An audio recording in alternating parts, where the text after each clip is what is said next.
I recently learned about a community on YouTube who uses something called light language to channel and communicate with aliens, and I just found it to be truly wild. So I've been practicing my light language, but I've been unable to get them on the line. I guess I just have bad service to the cosmic entities out there. So I fear my third eye may be forever closed. I might never experience the joy of tapping into that intergalactic Wi-Fi and communicating with these spacefaring organisms.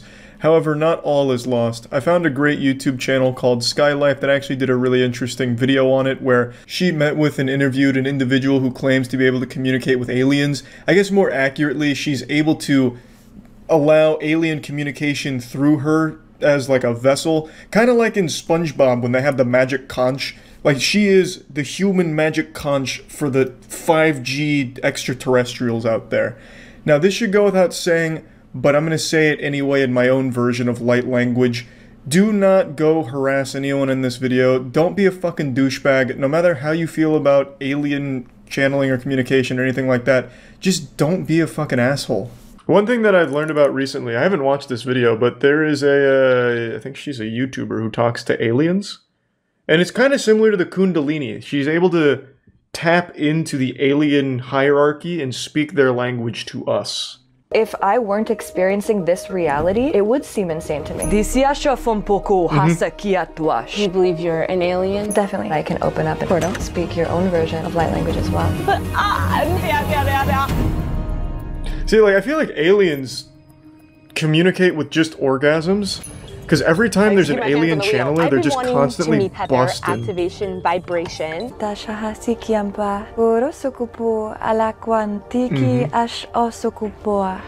we have anyone fluent in light language that can translate? Like, I know I couldn't pop that in a babblefish. Shit would just explode. You have any experts? You're dog shit, kid. Okay. I mean, that awfully long-winded for such a short sentence, but who am I to question the aliens? They actually feel that they've come to Earth. That was pretty low effort. At least the other ones are putting effort into making it sound like almost a language. Hers is just quiche, quiche, quiche. They actually feel that they've come to Earth from another part of the galaxy. She's coming.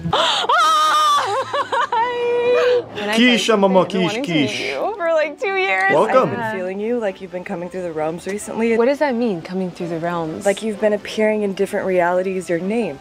So I believe you're understanding the gist of it, where it's individuals who enter a trance-like state. Like, you know when you're really fucking turbo gaming and you just enter this flow state where everything just starts connecting?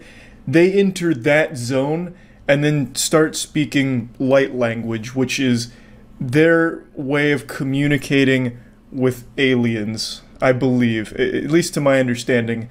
Now, one thing that I'd like to immediately question here is whether or not the individual Skylife is meeting with is actually the human or aliens using her like a fucking meat puppet. You know, there's no way of confirming whether or not there's a human soul in that body anymore, because maybe she went too deep. She got too lost into the cosmic vibrations, the chakras, and the aliens, you know, like you stare too long in the abyss and it stares back into you. The aliens have now taken over that body, right? Kind of like in Peacemaker with the butterflies. What a lovely portal. Where I live, we call it the portal. Really? There's a resonant vibe. There's lots of synchronicities happening already. There's so much nothing words. Sekhmet. What does that mean? It's actually the So lion many goddess synchronicities from and Egypt. He's a guy, quarks. but genders are.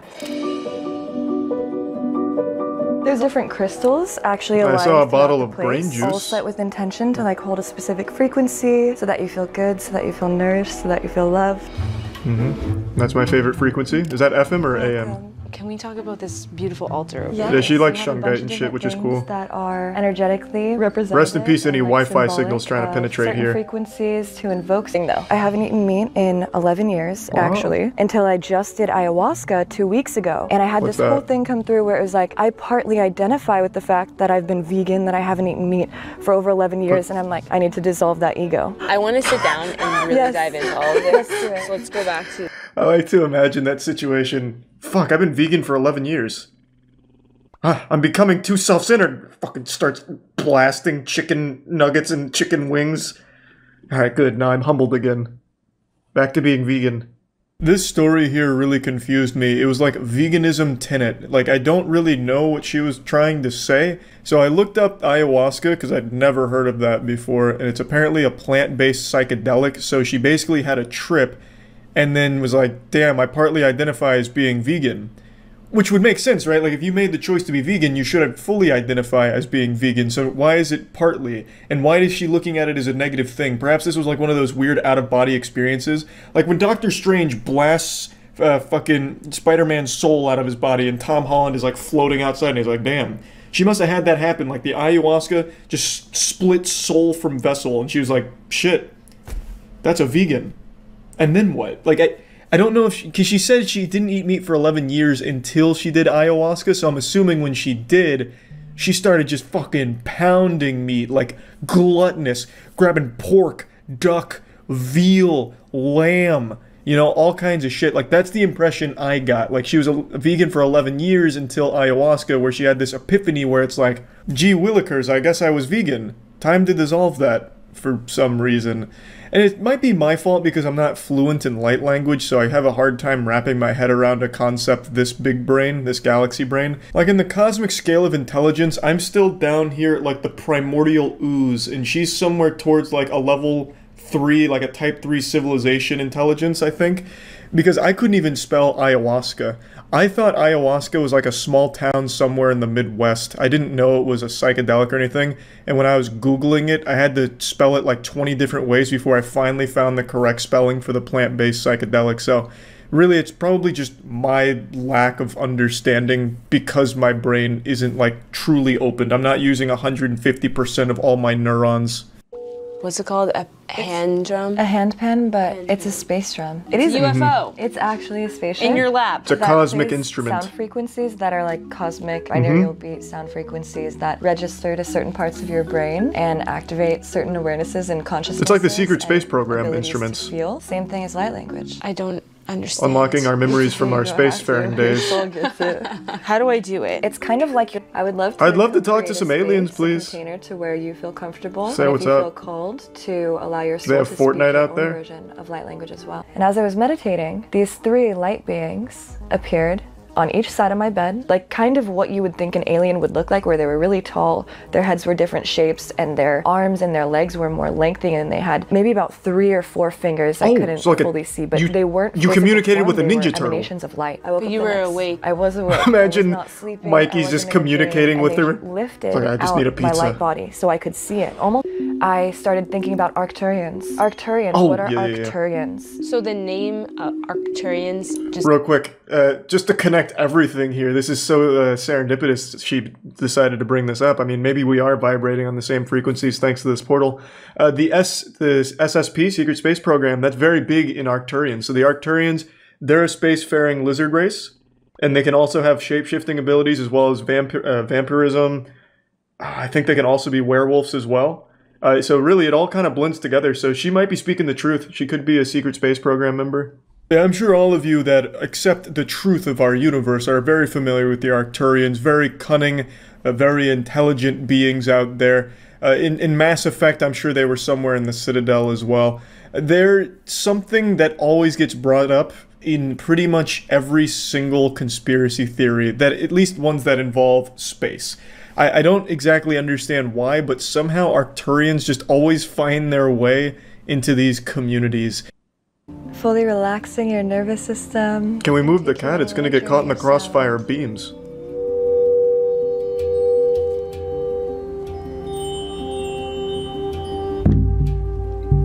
Oh shit. Fuck, I'm starting to transcend. And I don't even have like the eucalyptus oil on me or whatever. Oh my god. Oh, Kalimba! Shwarasiki asha salafwa kapi as asham indiki asha safua. It's coming!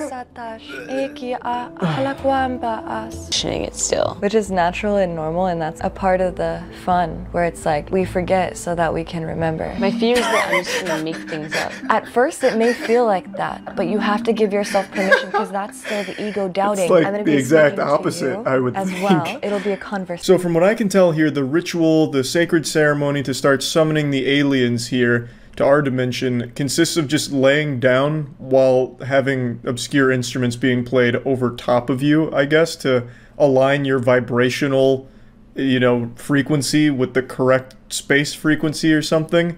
I like when she brought out the kalimba, though. I actually had a kalimba myself for a while that I can't find now. Perhaps some kind of cosmic burglar came in to steal it because maybe kalimbas are too powerful an instrument. Maybe I was pretty close to summoning a dangerous alien here.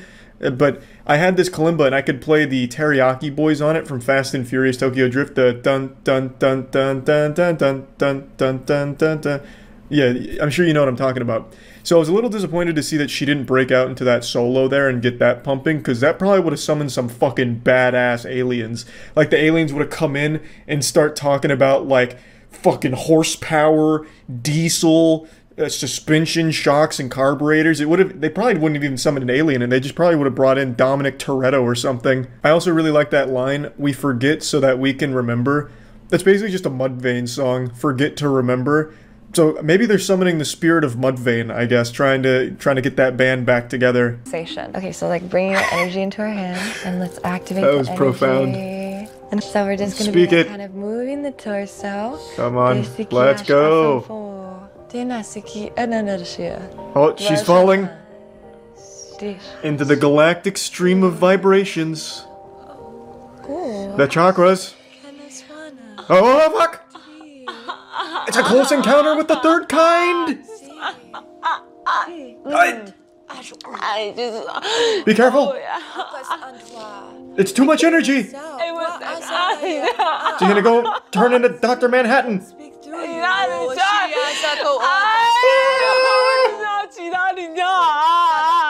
Who am I communicating with? Who's on the horn? Banish it! Ah! Get out of this realm! No! She's too deep!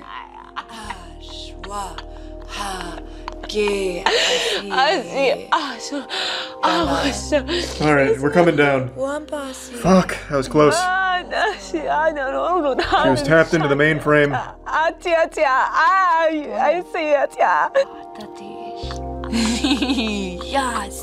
Oh, now she's communicating with an alien comedian, huh?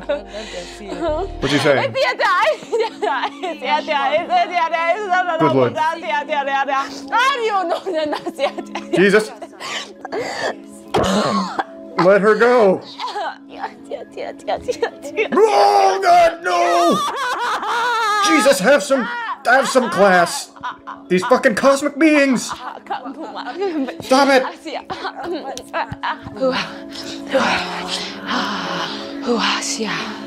Oh my God. Where did she travel? Okay, that's it. Sounds good. The adventure continues. Yep. Bye-bye. That was interesting. You know, that was pretty good. Skibbity-dee-dee, boop-bada-bop. Boom-bottom-bop. That was me saying goodbye in light language. It does seem cathartic to just get the wiggles out and like just have a full body exorcism like that. I imagine that probably feels pretty good. I don't know if it necessarily makes me a believer in the communication with aliens through light language, but if nothing else, as long as it makes them happy, I guess that's what matters. You know, it's not hurting anyone. It's pretty harmless. Just, yeah, thought it was a pretty interesting and fun community to talk about and share a bit of. And anyway, that's really about it. So yeah. Have you heard of Daryl Enka? Not sure if he's crazy or a fraudster, but he claims to be able to communicate with / speak to an alien named Bashar. Bashar, huh? I'm unfamiliar with the cosmic entity known as Bashar, but I'd like to get familiar with them. Messenger of good news. Bashar, how to attract anything into your life by going gamma state. Huh? Many of you are familiar with some of the different frequency states of your brain, and you know that... Yeah, 93.3 the hits. Yeah, I know those frequencies. Different kinds of modalities, different kinds of perspectives. So this is Bashar talking to us right now, right?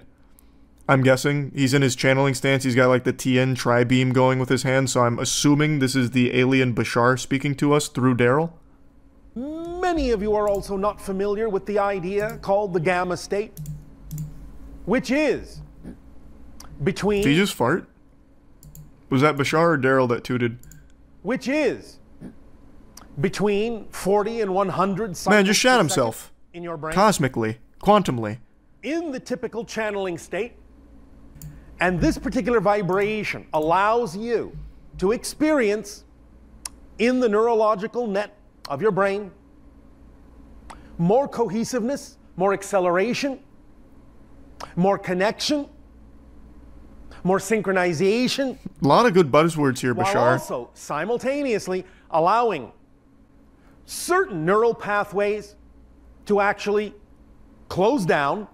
That is the gamma state. Also typically called the channeling. Reading comments always make, like, this is all well and good. If you want to pretend to channel an alien and just spout a bunch of gobbledygook, all power to you. But it's the comments that actually just make me feel so sad. This resonates with me very much. Bashar says out loud what has been running in my head all along. Thank you for confirming that I am receiving the right information from my higher self. Oh my god, he's been teaching us how to access flow state all this time, which is something I've wanted for a long time. On top of that, he's saying flow state is the key to manifestation. Wow.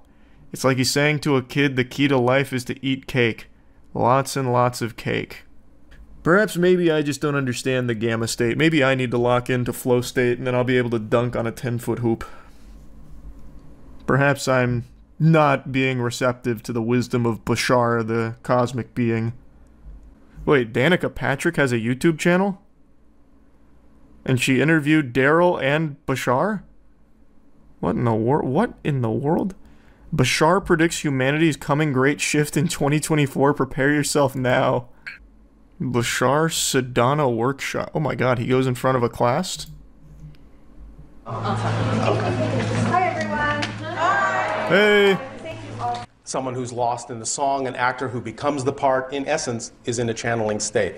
But in that state, you can also access other portions of your own consciousness. You can access... Oh, so Bashar lives inside of him. Portions of information from throughout the universe. Jekyll and Hyde style. And make connections with other beings, other dimensions, what have you, depending on how you wish to focus the idea of that channeling. He's interdimensionally traveling. For me, this began... I received what I experienced to be a telepathic connection from Bashar and his people. Okay. In that one instant, an actual memory came back of having made an agreement with Bashar to do this before this life. Okay. I understood in that moment that the UFO had been shown to me on purpose to get me to go in the direction I needed to go, so that by the time it was time for me to fulfill that agreement I had made, I would be ready. And it's almost like the Rocco's Basilisk paradox. Very cool. Daryl, this is incredible stuff. What was the agreement? You'd agree to be his vessel so he could be a motivational speaker on Earth? That seems like a very underwhelming use of this cosmic being's powers. You're telling me that Bashar decides to use his abilities to just tell people to brush their teeth and eat well? And, like, have a positive mindset? That seems like a complete waste. Look at his website and his store. He's written 200 books since the 1980s. 200 books since the 1980s. Jesus Christ, Bashar. You should show your dad this video. My dad doesn't believe in any of this shit. My dad just believes in the aliens building the pyramids. I don't know what to tell you. That's like the one, that's pretty much it. Like, this kind of shit he would absolutely laugh at. He wouldn't text me being like, Charlie, you hear what Bashar said today about our horoscopes? Isn't that some shit? Like, that, my dad doesn't believe in that. Can Bashar take over like Sukuna?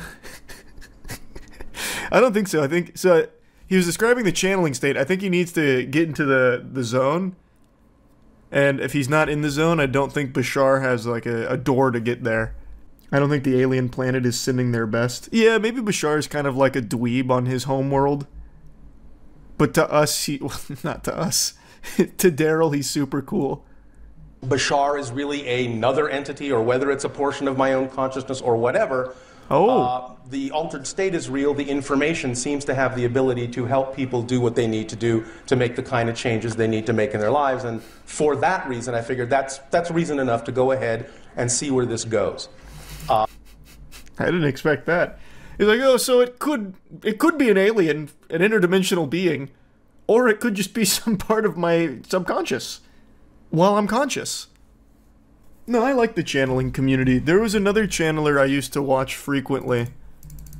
God, what was his name? He was the one that would channel the Yael. I'll just do that. He was the one that was like, you will send your best and brightest to school this morning. It's a very good day for learning. Blasting at you live from the Yael headquarters. That guy? Who was that? Does anyone remember? No, this isn't the guy. It was an older guy. Yael were very talkative through a bunch of different channelers, but there's one in particular I'm referring to, and I can't remember his name. No, it is him. He made a rap song about them called Bringing in the Yael. Thanks for your sub, Kev. I don't think it is, though. He was much older, unless the Yael de-aged him. The ones we are of Ashtar Command, we are of the Pleiadians, we are of the Pleiadian civilization, of the Pleiadian consciousness. Billionaire Boys Club. Isn't that Kevin Spacey's movie? Move through these ripples of time-space as your civilization, as your solar system moves into a new era of the galaxy, a new area of the galaxy, and a new We era. moved to a new area of the galaxy? The idea is that there are time fields, time-space equations. Wonderful message. It repeated everything I've been seeing in my meditation. In your meditations, you've been seeing that we're changing the area of where we're located in the galaxy. That would cause such an immense change in daily life as we know it. That would be immediately recognizable. That couldn't just happen without us knowing. Oh, here we go. Bringing in the Yael. Music video with footage of Yael ship. Wait, this is huge. He's got footage from inside of their spacecraft? Bringing in the Yael, bringing in the Yael, our family from the stars, on earth they will dwell. Bringing in the Yael, bringing in the Yael. The kind of music to throw your ass in a circle to. Bringing in the Yael to get this party popping. I feel like I've actually heard this before. I think you're right. Rocking. You know it's a boat that desperately needs to be rocked. We may all come together, there will go the shadow government. And I know you're thinking retribution, but it'll be different. Let me clear up this confusion. Cause the it's gonna be love. We ain't gonna give nothing but kisses and hugs. Yeah. Kiss and hug them. And then extension of you. I know it's hard to discard the old ways of war, but see it through. Cause there ain't no us. We bringing in the Yael. It actually might be the same guy. I could be misremembering. I thought he was much older. Cause I'm pretty sure I've heard that song. That definitely opened some neural pathways the Yael wanted closed in my brain. Oh, this is a classic. This one's a classic. Teen girl abducted by praying mantis alien. Ancient alien. I've got to send that to my dad. My dad loves ancient aliens. How the fuck? Really, Dad? A girl abducted by a praying mantis alien? Ancient aliens. Aliens in disguise. Warn researcher. We've taken many humans. God damn it. Channeling the ninth dimensional Pleiadian collective. Interview with extra dimensionals. Here we go.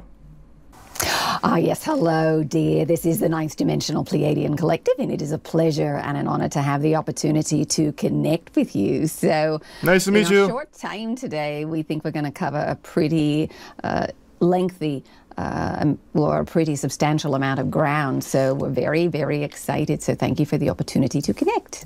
Absolutely. What's very interesting to me is all of these like ninth dimensional beings that are able to be channeled through these goobers are always just on standby. It's like they're waiting to be channeled. They must be like maybe interns of the other ninth dimensional Pleiadian society.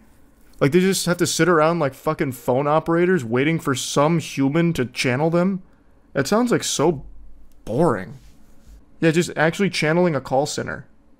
Why does no one ever channel like a really aggressive alien? Or like a really cool one, like, hey, sorry, I can't talk right now. I'm fucking 5 3-titted alien babes. Call back in a moment. then break connection. Nothing ever like that. It's always like, oh, it's such an honor to be speaking with all of you on Earth. This is a Ninth Dimensional Pleiadian Collective reporting in live. What do you want to know? You need to watch Daryl connect to Bashar. It's hilarious. I just watched Daryl connecting to Bashar. Or does he have like a ritual for it? Alright, he's jacking into the upside down. Assuming athletic stance. Oh, good crack. Sorry.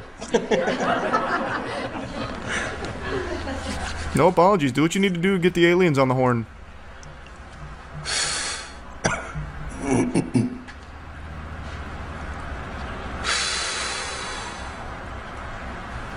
Oh! Picked up a bad frequency there.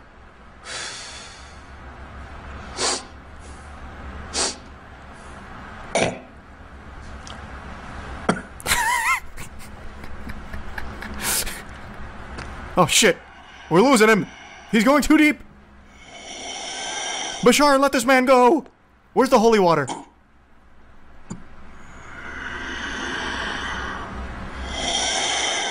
That actually sounds like Darth Vader's mask.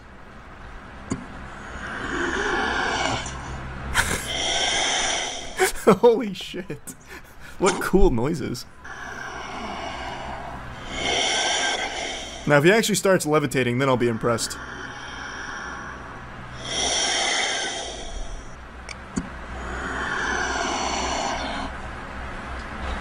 No. Boy, I'll say good day to you this day of your time. Hey! How are you all? Don't yell at me, Bashar. What the fuck, man?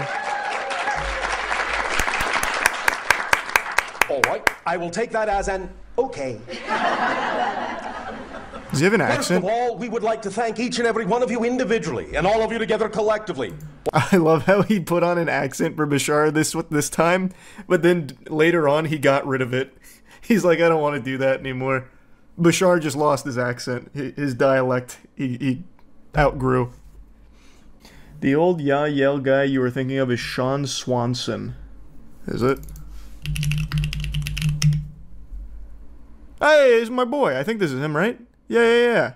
And the idea of, from your perspective, not of Earth, but human beings. Yeah. See, I knew it. Very I knew it. Similar in appearance to that then that you are familiar with Earth humans in your planet. We then are of another planetary location, and in that we actually have an origination of... Why do the yell talk like that? See, Harvard published a study saying aliens may be living on Earth disguised as humans. I saw... It's not like a real thing, though. It's like a theory. But based on actually nothing besides, like, maybe they are. There's membership first. I haven't read the whole thing, though. Just little bits and pieces here. Let me pull it up. Aliens may be living among us disguised as humans, claims Harvard study. Recent Harvard University study has revealed that aliens might be living among us probably underground or on the moon. Please, get this garbage off my screen. The Human Flourishing Program of Harvard University also stated that UFOs might be alien spaceships that are visiting to meet their alien friends living on Earth. Man, this sounds so real. Maybe the aliens come here because they have so many friends that they want to stop by and say hello to. So obviously the most efficient way of doing that is flying all the way across the goddamn universe in order to see their friends in person and say hi. More commonly referred to as UFOs and extraterrestrial beings could be living underground, on the moon, or even walking among humans. The research also explores the idea that UFOs are unidentified aerial phenomena, UAP. Paper also states that the author is aware of the depth of evidence and theory that also tentatively support another extraterrestrial explanation, the cryptoterrestrial hypothesis, linking UAP activity to the action of hidden non-human entities. Where is the evidence? Or anything grounded at all in reality?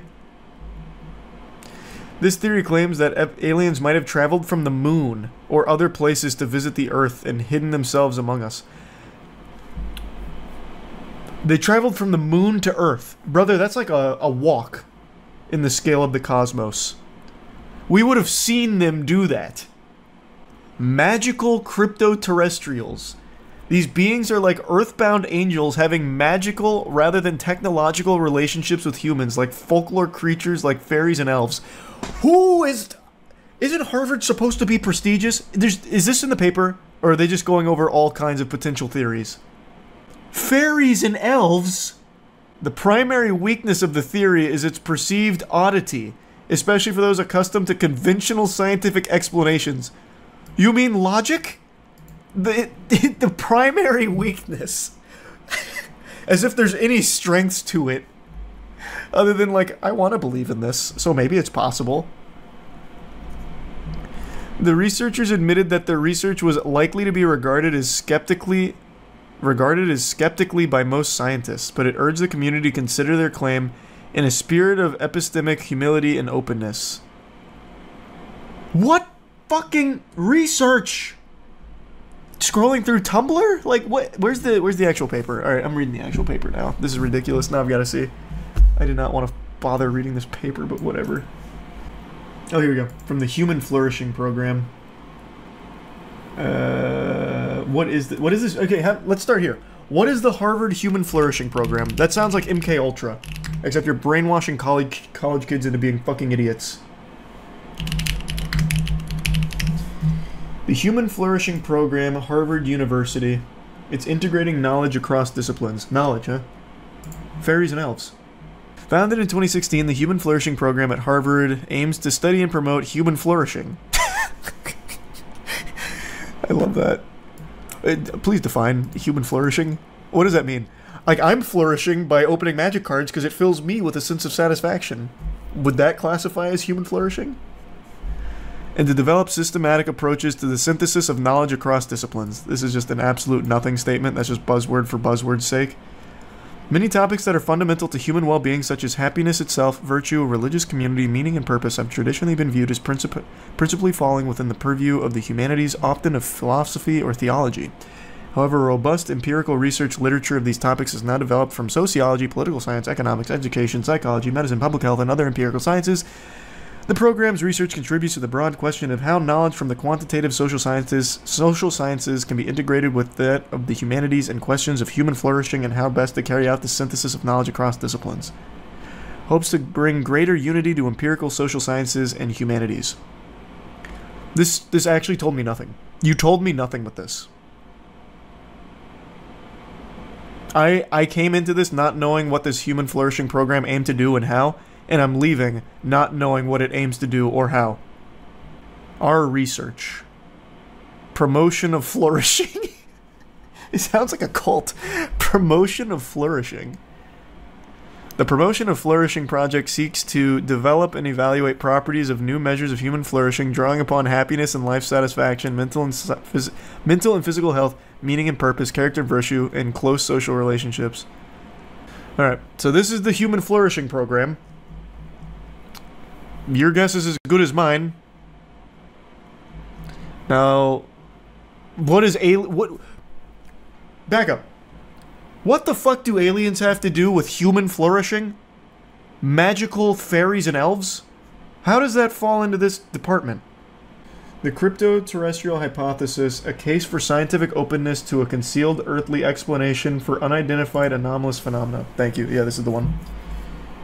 Then we explore over 5 sections, limits to historical and geological knowledge, traces of lost civilization, traces of underground civilization, traditions around magical crypto-terrestrials, and UAP-related activity considerations, and UAP-related activity underground, underwater, and nearby, i.e.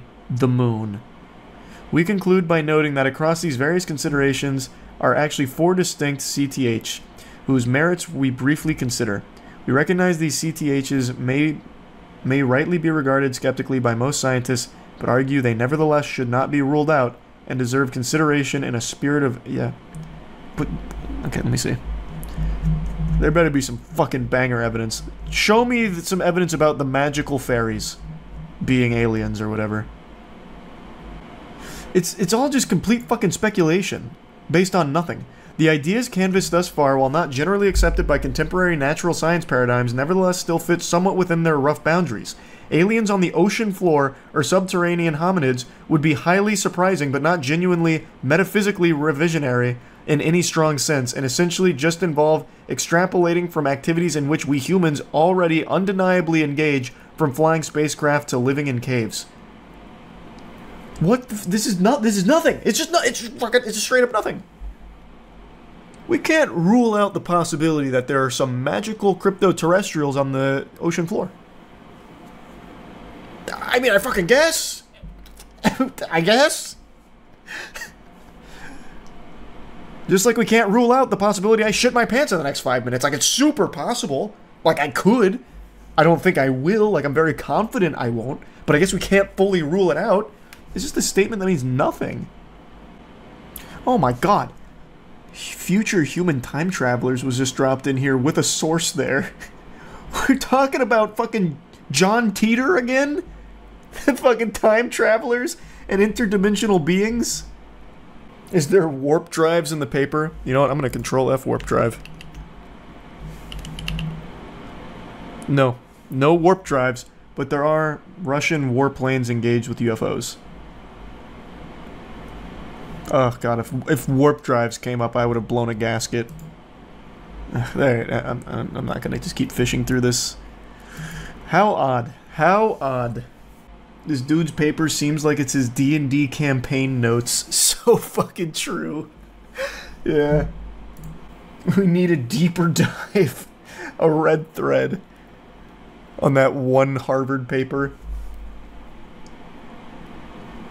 I have to... So, one thing I learned is that you can kind of publish anything. Well, not you as like just some random goober. But things will just get published without actually being fully peer-reviewed. So it doesn't necessarily constitute like real legitimate backing. You can kind of just do it. On r/UFO, a UAP filmed with good quality in slow-mo at the Miami Air and Sea Show. 3 videos from different angles. Ran the enhanced version of the spinning Miami UAP.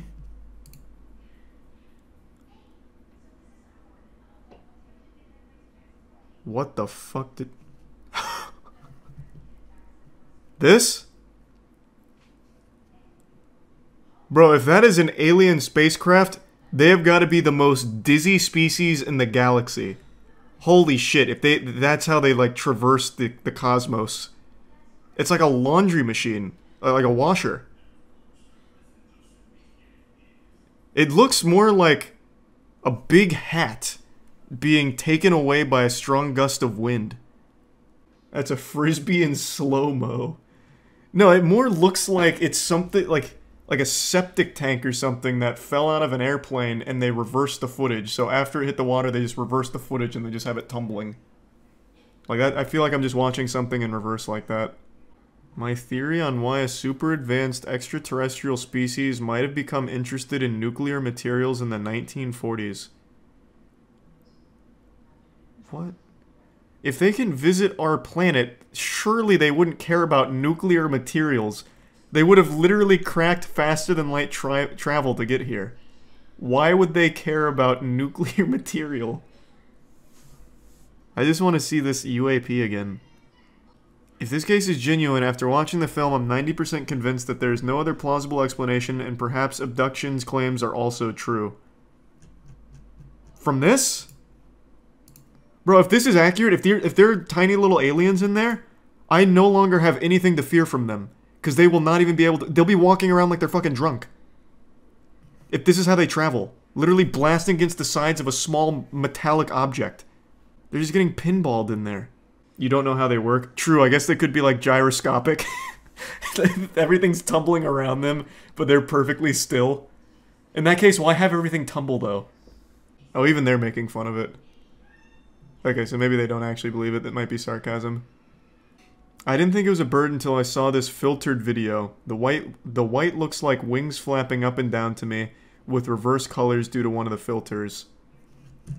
I actually didn't even consider a bird. It looks metallic. It really looks like a piece of something that just fell off and got taken by wind.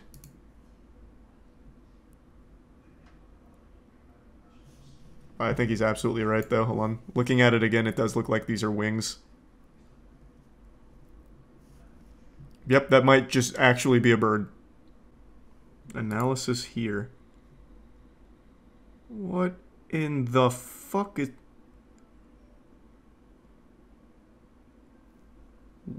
What is this? Oh. Alright, so the majority of these are just talking about how it's likely a bird, but then there's some that are doing deep Zodiac Killer level analysis on it. I don't understand, though. Where are the other angles that you were talking about? Oh, here we go, here we go.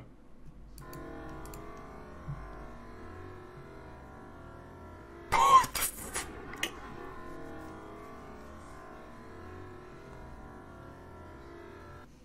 That actually looks like a ball that just gets taken up. Yeah, I don't know, maybe that's not a bird? I don't know. What a weird, goofy thing. It's a fucking beach ball. Maybe? I don't know. If this is like the speed of it, though, what kind of bird can go that fast, like, upwards? Thanks to Maya, I learned hawks can dive at like 300 miles per hour, so if it was going down, I'd believe it's a hawk. But this is going up, right? Is this a spaceship made out of spider webs? What the fuck is that?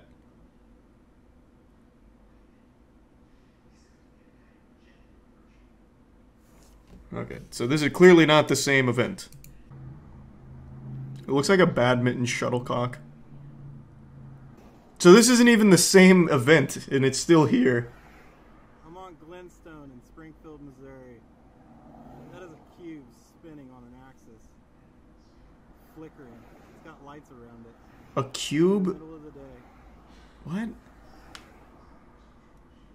I guess he can see it better than I can. Shit looks like the golden snitch. These are the smallest aliens ever. I don't think it's aliens, though. That would be wild if... I would love if it was aliens, though. That would be great. It's fucking balloons. There's probably some experiment. Bro, I don't think this is an experiment. I think this is something very simple, like a really simple explanation. I don't think it's an experiment. I don't think it's aliens. I think it's probably something very easily explained that got taken by strong winds here. Like, I mean, if we want to go like full fantasy or sci-fi here, I guess there is a multiverse out there where this is a small alien surveillance drone. I guess. Explain that now. What, the triangle? Are you talking about this? Alright, let's put on our thinking caps for a moment. Why would aliens visit this planet covertly while also having 4 giant lights and a Rudolph the Red-Nosed Reindeer blinking on it? This is absolutely just a normal drone. Okay, but what if it wasn't? There would be no one happier with the confirmation of a real alien visitation than me. I want these to be real. I want to make that clear. It would make me extremely happy. Since I was an actual infant, my dad has been telling me for years, aliens have visited our planet and we're going to see them one day. I would love that. My dad and I would talk for hours about it. But I don't think the triangle or the tiny little ball bearing that gets taken into the sky here is those aliens. I guess it could be D.B. Cooper's spacecraft too, yeah. I guess you never really know. Right over our heads. Pointing it right at him. And now he's turning. Whoa, whoa! Yeah. You're scaring him. Yeah, it just flashed. I'm lasering at him. God, they're gonna blow up our fucking planet. Stop pranking him. Stephen Greer has an app called CE5 Contact that teaches you how to perform a seance and summon UFOs. In the documentary Close Encounter of the Fifth Kind, you can supposedly see it working. I might need to learn that seance. Ever had a personal alien/UFO encounter? No. But if you ask that question to my dad, he's going to tell you the same story he tells everyone else anytime it gets brought up. My dad is convinced that one time he and I saw a UFO together. We were on a lake and there was a big bright light in the sky. I don't remember exactly like how bright or anything like that, but I remember it being like a big bright light in the sky. And my dad and I looked at each other and he pointed at it and I was like, yeah, I see it. And then when we looked back, it was gone. And my dad is convinced that that was legitimate aliens that were watching us. I don't think it was the sun because it was past sundown, but at this point it's been so long that it might have just been the sun. I don't know. If I had to guess, it was probably just like an actual like plane that was moving fast and low. Because it was sundown, so you could definitely see plane lights in the sky, but it was lower than you would expect. But I'm guessing it was probably a plane. Especially since that lake was near an airport anyway. Why do you refuse to believe the truth? I just don't think that was aliens. Like, why would the aliens fly a goddamn spotlight to our planet? Why would they come here in a giant disco ball ship that's super bright over a lake? Why would they do that? That makes no sense. We would do a lot of mundane shit too if we invade another planet like aliens did. I just don't think so. I think if we found life on another planet, we'd first try to covertly study it. Like if we found them and they didn't know we were there, we would absolutely try our absolute utmost to not disturb them or alert them to our presence. 100%. And then we'd try and conquer them. Once we learned whether or not we were technologically advanced more than they are.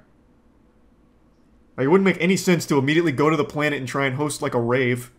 Like, I don't think we would fly to a distant planet, another solar system, and bring, you know, like, Deadmau5 out and the whole crew to, like, party on the planet right away. We'd, like, ease into it. While most of you were sleeping soundly in your beds, having wet dreams, I was up tossing and turning all night, just eagerly waiting, like a kid on Christmas morning, for what the Pope was about to say in regards to aliens. If you're confused by that statement, it shows me that you're already so naive and it makes me sick. You're living in the dark. The deep state's controlling your mind and it's time you break free. And let me be the guiding light to get you there. The Vatican had scheduled a live stream where they were going to go over supernatural phenomenon and even aliens themselves, potentially, according to many headlines. The live stream was slated for this morning, and as of 2 hours ago, that live stream happened. I don't want to get into spoilers, but this was universe-shattering shit.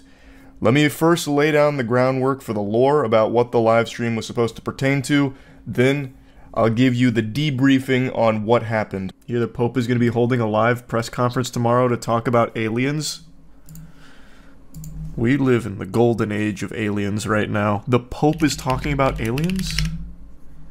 Pope set to hold press conference on aliens and supernatural. This is what I'm talking about! It's about time! Let's see what the Pope had to say about the aliens. Okay, never mind. The Pope is demanding that I pay the sun. What is this? This is so ridiculous. A word from Larry Kudlow, and that word is go fuck yourself, I guess. I hate modern journalists. I'm not paying just for access to a fucking article that you probably lifted from the tweets anyway. It's a radio station. That's what it seems like. 99.9. The Pope station. This one's tuned directly into God. Did you hear Jesus is going to be making a guest appearance at the Pope's press conference? Can you imagine that lineup? This would be like Coachella, but for religion. The Pope, Jesus, aliens, all we need next is Job. That'd be a wild lineup. They would go so hard. The Vatican is scheduled to release documents pertaining to the supernatural and other phenomena, and others are suggesting even about aliens. What's going to happen? According to the National Catholic Reporter, documents will be released that were prepared by 3 investigators. The document is set to explain the new norms considered by the dicastery for the doctrine of the faith about such issues.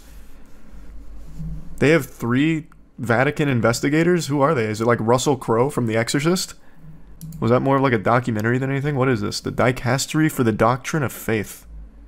This is... I'm very new here. Here's the Holy Father tab. Okay.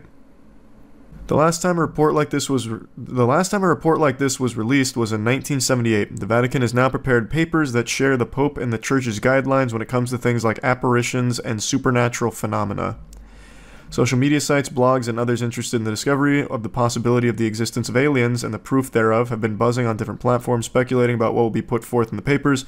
A few media outlets are hinting that there would be something earth-shattering at the news conference, but that doesn't seem like the case.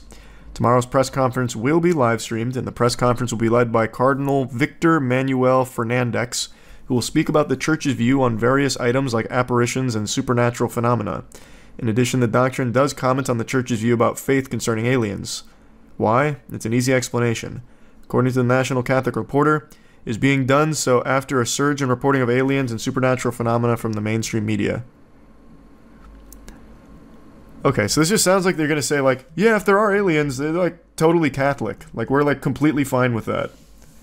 It doesn't seem like they're putting forth their own evidence of their existence, more so about their perspective on aliens versus the faith. That's a lot less hype than I was expecting. I thought the Pope was going to come out there with, like, a fucking alien head, slap it on the desk, and be like, yep, here they are. And this is the proof. I'll watch the live stream, but I'm not expecting anything earth-shattering here from the Pope press conference. What time is it? I'll set an alarm so I can be there right on time so I don't miss anything. 12 p.m. Like Eastern? 12 p.m. what? Central? 12 p.m. Pope time? Like, I don't... What does he operate on? Okay, not even the Reddit's all that pumped. Yeah, I'm not expecting much, so I guess we'll see. I'd love to be pleasantly surprised. The Pope podcast about aliens? Well, it's more than a podcast. He's going full-blown live stream. I don't know if it's on Kick, Rumble, or maybe they have their own dedicated service. Do you think the Pope will talk about the Kendrick versus Drake beef? I know we gathered you all here about, like, supernatural apparitions, aliens, Bigfoot, Sasquatch, Chupacabra, gnomes, goblins, whatever, but let's talk about the Kendrick versus Drake beef for a second, huh? Isn't that shit crazy? Well, aliens are definitely real. 100%. There's aliens out there. I think you'd be a fool to think we're alone in the universe. I just know that they're not here. And I don't think they ever have been. Maybe, like, aliens scanned us at one point. I think maybe that has, like, a slim chance. They got us with, like, a fucking UAV after a 3-kill streak somewhere in the cosmos. But other than that, nah, I highly fucking doubt aliens have ever been here. People always misconstrue my stance on aliens. I 100% believe... It's more than a belief. I know aliens are out there. I just really am... I also know they haven't been here. I don't really feel like reading all this. Why in the fuck would aliens be traveling across the galaxy in the golden snitch from Harry Potter? Like, this looks like a Christmas bell. Like, what is this needle? Like, this is... I mean, this is like steampunk almost. You can't be serious. There's no way.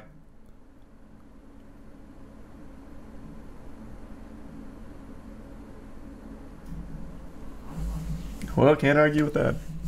The Vatican Alien E3 showcase has concluded. It was about 2 hours long, and I have no fucking idea what they were saying. There's no subtitles that were available for it, so I had to wait for it to be translated by others so it could be fed to me, baby birded, just vomited into my mouth about what was discussed. And the answer couldn't have been more underwhelming. This was like the Willy Wonka experience, but for adults. It's so fucking lame. Basically, they just came out with these set of rules and guidelines that would help people avoid being the victim of scams and hoaxes. So, since alien sightings and UAPs and all types of supernatural phenomena are being reported so frequently, and a lot of times, well, every single time pretty much, it's all from bad actors fraudulently just using this as a way of making money off it or generating headlines, the Vatican decided to come forward and tighten its grip, just get like this titty twister on it, and let people know, from now on, only a pope rather than local bishops can declare apparitions and revelations to be supernatural. So that's a pretty vague term, that's kind of all-encompassing, so if you see like a light in the sky that you can't quite explain, you can now no longer write it off as aliens or try and portray it as something other than, well, that was a weird light, until a pope comes forward and says, yep, that shit was freaky. That one's going in the alien logbook, son.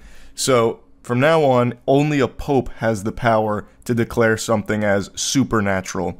And this is basically just patch notes to their previous guidelines issued in 1978.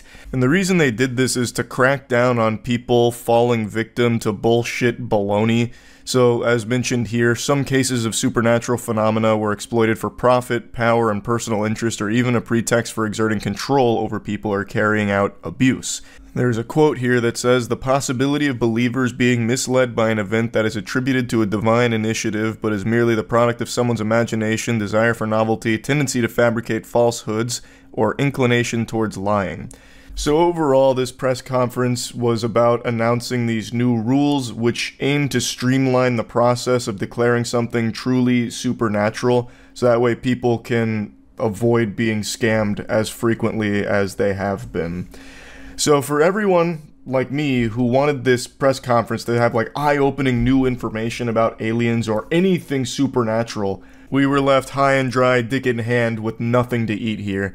This breakfast that they served up was a fucking nothing omelet, unfortunately. I mean, it's cool that they're doing something to try and crack down on people using supernatural sightings to exploit people. Like, yeah, that's obviously a good thing to try and, you know, tighten the screws on. But damn, the way that the media hyped this up really had me and many others believing that this might be something big. Like, the Pope comes forward, like, you know, pyrotechnics are going off, smoke shooting, they start playing the Undertaker WWE walkout music, and the Pope approaches the mic, flips down a pair of sunglasses, and says, "We're not alone." But that's not what we got from the live stream. Maybe one day, I guess we'll see, but yeah. That's the most recent alien update in the world. I keep my finger on the pulse of anything extraterrestrial, so yeah, anyway, that's about it. So yeah. Did you hear that the Las Vegas alien body cam video is apparently legit, according to expert examiners? Who are the expert examiners? Hey, this is my Uncle Steve. He said this shit is super real. Like, who do you even call in? The scientist from Independence Day that gets strangled to death? Yeah, they didn't even contact my father, so I already doubt these experts. Las Vegas alien videos previously missed detail proves authenticity, expert says. You can't deny it. Watch me. Boy, do I have some cold water to throw in your face, expert. Let me take a peek. Oh my god, wait, it's this old one. It's the old one. This whole load of baloney. This load of barnacles. He's still on this. I thought this was new. You mean this load of proof? True, right, sorry. The irrefutable evidence. After, of course, the 20 ads that I get here. I'll get to it soon. I was on the other side. I was helping my dad to clean the... On that side of the house? On the other side, yeah, in the backyard. So we're working on a truck. We work on a truck and we were checking... Okay. So we're working, I was cleaning everything, put everything inside the little garage we have. Mm-hmm. Me and my brother, we just looked. What's the detail that we all missed? Yeah, me and him saw it. What'd you see? It was like a big creature.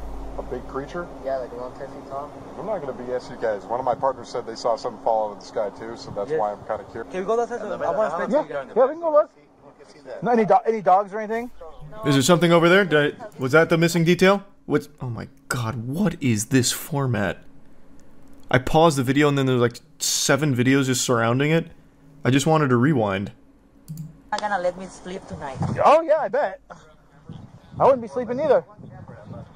Alright, so what was the missing detail there? Was there some kind of alien warp drive parked in the backyard somewhere?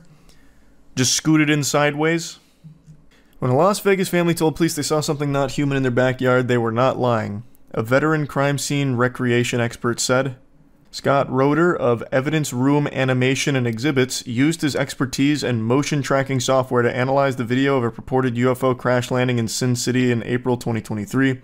He told News Nation they tried to debunk the responding officer's body cam footage or prove something was added to the video. Now, he said he is convinced there were 2 creatures creeping around the family's Las Vegas yard that night. All of our results came back as authentic, Roeder said. There's no editing. That is an original video. What do we, am I misremembering? Where are the 2 creatures? Is it this one? Are they here? A tall, skinny alien creature with greenish color. This is you. And this is us. The man's being hunted by Piccolo, I guess. I don't remember that in the body cam. Because I remember the incident, but I don't even remember the greenish tall guys. So that's the footage. Let me see it again. Enhance. How do you have something that looks this blurry in 2024? This? These glow-in-the-dark neon props from mini golf? Is this them? Why are they this color? Are they inflicted with gamma radiation? Or is it this one, which is even blurrier somehow? What is he using for a security camera here? A Motorola Razr? Jesus Christ, I can't see anything. Is this proof somewhere? This is around the neighborhood, so here's the video.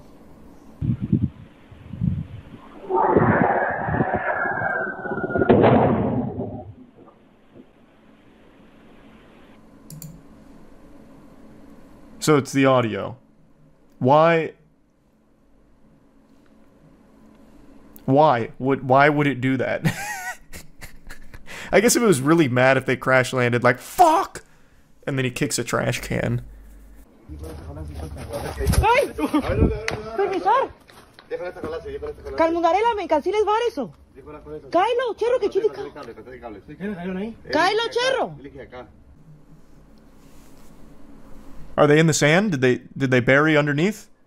Like a little crab? What am I looking at? What am I looking for? Are they in the RV? Maybe I missed something important in the sand.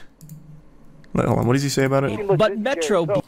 So they went in the backyard and one of the officers pointed at the floor and it was a perfect circle. Here's a photo of the circle I'm referring to.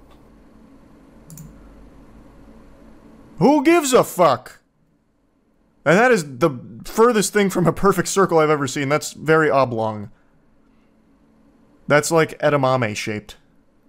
Come back, don't call us, alright? Deal with it yourself. I ain't dealing with that. Yeah, this is all old. I remember all of these. So what is the irrefutable proof that we missed? I don't understand. So this guy ran simulations to prove that there were aliens in his backyard that night? What kind of fucking simulations? Did he go in Blender and make a game out of it? Like, what do you mean? Roeder pored over the footage and watched it over and over until he finally spotted what he missed every time. Two beings in the video at the same time, he told News Nation's show Banfield. Using motion tracking software that zeroes in on the source of motion, Roeder said he attached motion to a figure in the background to show that the movement of the shadow reflects the movement of a body that is attached to the head. We don't believe it's a floating head. We believe it's attached to a body, and the motion of that head from right to left is consistent with the motion that we see between the slats of the fence. The story has been fiercely debated since the streaks of lights lit up Las Vegas sky April 30th, 2023. Alright, let's take a peek at the irrefutable evidence that we all missed. So this is a very slowed down screen recording I took, and I know everybody is trying to find the aliens in front of these guys, but I noticed something insane, and I want everybody, my two friends who will watch this, to take a look down, pay attention to two areas. We're going to look down here on the bottom right behind their fence and right up there, but we're going to first start down here because I found something crazy. Okay, so I want you to pay attention to what I believe is the creepiest part of this video.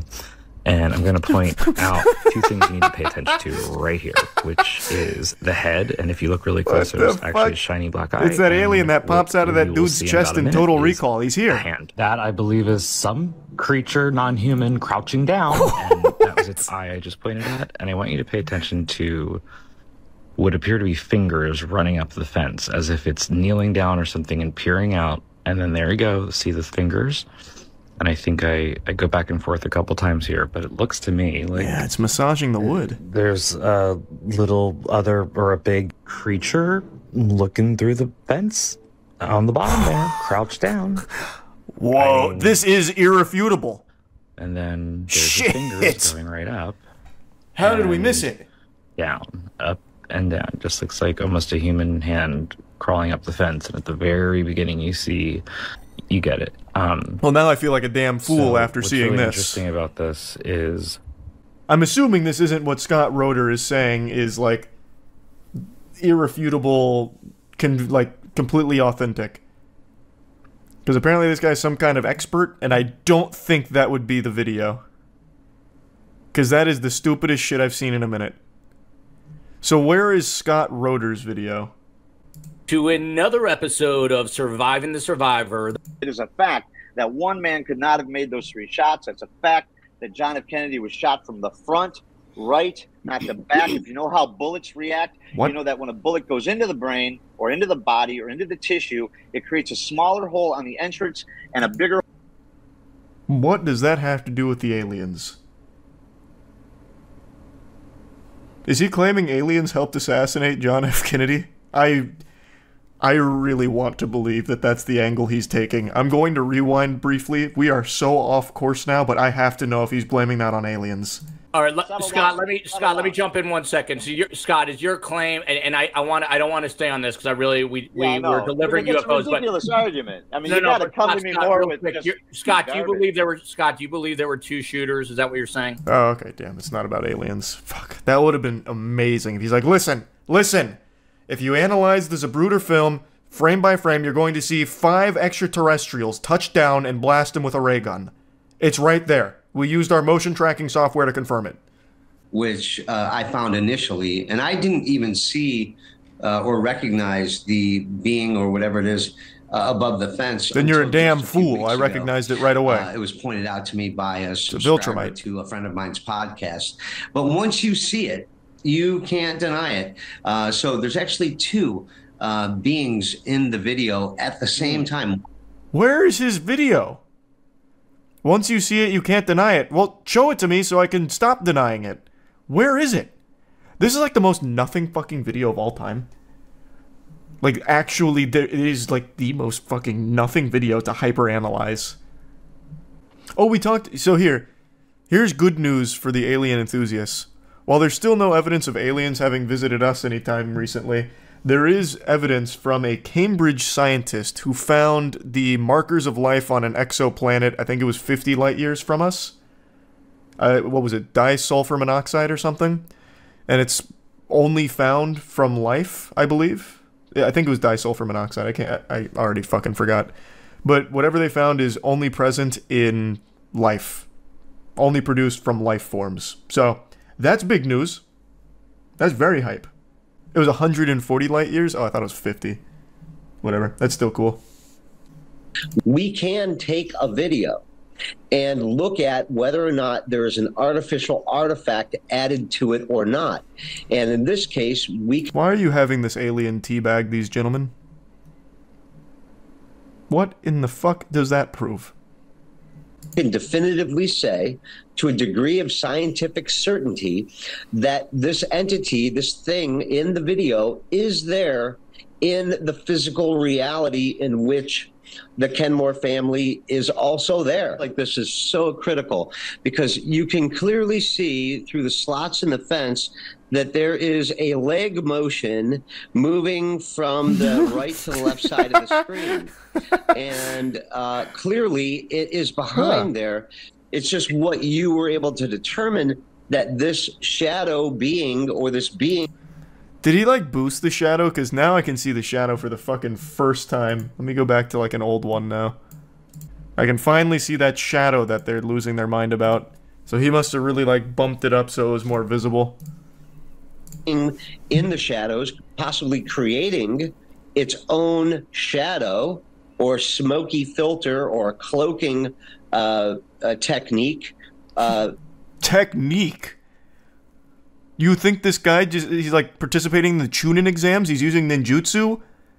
Cloaking technique, brother, it'd be like cloaking tech, and I don't think it'd be casting a shadow. That'd be really inefficient. That'd be like the worst cloaking tech ever.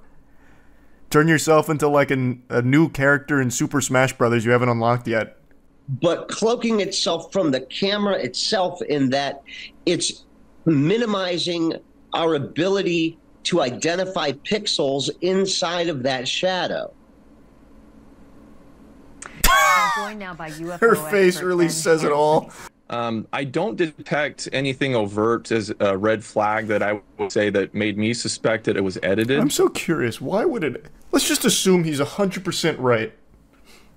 Why the fuck would an 8-foot alien just be walking around, stop at this fence, look at the camera, and then walk away? What? He probably would just leave the scene. He's probably like super tight that his Turbo Cosmo space cruiser crashed into a fucking backyard. He would be upset. He wouldn't be calm. It's time you and I have a very important talk. Might be an awkward discussion, but it's a very significant one in every person's life. The old birds and ETs. We need to discuss aliens a little more in depth because there's a lot of misinformation floating around about what I believe in when it comes to these beautiful cosmic bastards out there, and, well, I want to set the record straight. All of you know, my dad loves aliens. I'd argue he's one of the biggest alien enthusiasts in this country right now. And he's very passionate about this topic. So am I. I am also very passionate about aliens, but more so because I find a lot of the theories that pop up about aliens visiting us, and here's UFO footage, and it's just like this poorly photoshopped image of two colanders stacked on top of each other, wiggling around in 240p, and it's black and white and just blurry out the wazoo. They're like, no, it's real footage of a UFO flying around. Like, I laugh at that kind of stuff. Or like the alien bodies that keep being discovered. Like the fucking potato alien from 3 days ago, where people were convinced there was an alien in someone's garden because they had this, like, interdimensional cosmic abortion that just plopped into their garden. They're like, look, finally, irrefutable proof to convince all the doubters. We got an alien body. And it just looks like a shriveled up mushroom with nipples on it. Like, that does not look like an alien at all. And you also have to ask yourself the question, if an alien race is advanced enough to reach Earth, it means they've cracked faster than light travel, one, so they're already well beyond our comprehension technologically. How the fuck would they just crash land here and end up in someone's garden? Do they just come to Earth to die? Like, alright, we'll take the space cruiser out, I'm looking for a good place to just die. I'll choose Earth, and this one random person's garden seems like a nice spot. It just doesn't make sense. It's not like it's just going to be some freak accident where they crash into Earth and die, and our weaponry certainly wouldn't be effective against something that technologically advanced if they're able to visit us. It's just illogical. Like, that kind of stuff makes me laugh. So when it comes to aliens, I'm very passionate because the comical nature of it is unmatched, really. But I do still firmly believe there's alien life out there in the universe. It's too big for there not to be, in my opinion. I just firmly don't think they have ever visited Earth. Ever. My dad does not agree. We don't see eye to eye when it comes to aliens. My dad is a firm believer that aliens have not only visited our planet, but helped us evolve and advance, all the way back into ancient times. He is a big proponent of ancient aliens. And while I too am an enjoyer of ancient aliens, it's for an entirely different reason. It's because I think it is very entertaining because of how outlandish it is. Meanwhile, my father subscribes to the belief that Ancient Aliens is right on the money when it comes to, like, aliens building pyramids and Puma Punku and all of that kind of stuff. So I just want to set the record straight. I believe aliens are out there. I feel like you'd be a fool to think that we're alone in the universe. I just really have seen no compelling evidence that convinces me they've ever visited Earth in any way, shape, or form. But my dad very much disagrees. And he wants to do some kind of, like, panel where he tries to, like, really convince me of it. Like, he wants to put together, like, a video showcase of it, which I've encouraged him to do because I think it'd be amazing. But we haven't done that yet. I also went a little bit deeper on stream about, like, my dad's alien beliefs versus mine, so I'm just going to go ahead and play those clips. I just don't want there to be any more confusion, because I keep seeing people say that I don't believe in aliens or something, or on the other side of the spectrum, people saying that I believe aliens helped us build the pyramids and fucking blessed us with fiber optic internet or something, like all kinds of different things because wires are getting crossed here, because my dad talks about aliens so much, and I talk about my dad talking about aliens so much, and then everything just gets all, you know, confuddled into like this, you know, knowledge soup. So I just wanted to make it very clear here. But anyway, here's the stream clips that go a little more in depth. It's kind of already been cracked, but he just doesn't believe the official explanation because my dad, he's like an engineer, and he just really doesn't believe that people back then would be able to make these cuts on these blocks. And that's the thing he harps on a lot. He just really thinks people back then were stupid as fuck. He really does. He thinks not only were they stupid, they just didn't have tools to make cuts on stone. Well, at least cuts like this on stone. The H blocks. So how did they do it? According to my dad, the aliens did it for him. He doesn't have an explanation as to why. He just thinks the aliens came down here and just fucking started carving H on these blocks. He doesn't really have like a reason as to why. He just says, well, we can't know, they're smarter than us. And I'm like, damn, that's such an easy cop-out. If aliens did help make it, why the hell would they only use stone and not give early humans advanced metal or something similar? Are they stupid? That's what I said. Like, we're just... I'm basically just reliving, like, our arguments that we have back and forth. And they're not arguments, like, they're good-spirited. But, like, I always say, if the aliens did this, why? And he just says, well, we can't know. They're smarter than us. Okay. And then I say, if aliens did this, why are they still using primitive shit? You could have easily made this out of, like, metals or something. And usually what he'll say is they want that the aliens wanted to teach humans how to do it, to help them advance or something along those lines. And I'm like, if they wanted to do that, why didn't they leave any other messages or instructions? And he says they did. It's called the pyramids. They're perfectly aligned with Orion's belt. It's their message to us. And I say, what is that message? He's like, well, we don't know. They're smarter than us. We can't possibly know. And I'm like, well, it's a fucking very ineffective message then, isn't it? I used to watch Ancient Aliens back in the day, bro. The shit they come up with is hilarious. They unironically said the Bible story about Jonah being swallowed by a whale is false. He was actually abducted by an alien submarine. We talked about that yesterday. Yeah, my dad fully disavows 99% of Ancient Aliens, but really believes that they know their shit when it comes to the pyramids. And I guess Pumapunku by extension, because they covered that. They have a whole goddamn episode on, like, Sasquatch being an alien, or dropped off by aliens or something. I already forgot. Have you heard of the Intergalactic Federation? That's kind of part of the secret space program. They're adjacent. But yes, I am familiar. This even got referenced in 2020, if you guys remember this. Former Israeli space security chief says extraterrestrials exist and Trump knows about it. He said, a galactic federation has been waiting for humans to reach a stage where we will understand what space and spaceships are. So this kind of kicked that whole thing off. What's the most heated alien argument you had with your dad? I don't know. Heated's just not the right word, because it's always comical. Like, we're usually both giggling, but he's very passionate about it. So I guess he kind of gets heated. He'll start, like, really, like, raising his voice about it. He's like, Charlie, I built cars for fucking 50 years. I know engineering. The people back then didn't have the tools or the fucking brain power to build the pyramids. It's simple engineering, son. When are you gonna stop being so stupid? But, like, he's not being mean about it. He's just getting, like, really animated. Speaking of Ancient Aliens, remember that episode where they said giraffes used to have short necks? Blame it on the aliens? Or am I on crack? That sounds like Ancient Aliens. There was even a whole meme for a while that was passed around Reddit where they had Sukalos, who my dad fucking loves. Before I, like, watched more Ancient Aliens outside of the homework he assigned me with the Pyramids episode, my dad was like, Charlie, you gotta look at this guy. His name is Giorgio Sukalos. He knows his shit. And then it turns out he's the guy from all the memes where he does this and it just says, aliens. He's that guy. And I felt almost shame. I was like, Dad, no. Not Sukalos. This can't be your expert source. It can't be. And sure enough, it was. And Sukalos is like the worst offender of just blaming everything on aliens. So in the pyramid episode, I think it was Sukalos, there was like a speculation like, this pyramid didn't have a tomb in it. So then why was it the way that it was? And Sukalos comes in and said, well, it's because they were communicating directly with aliens in the intergalactic cosmos far, far away.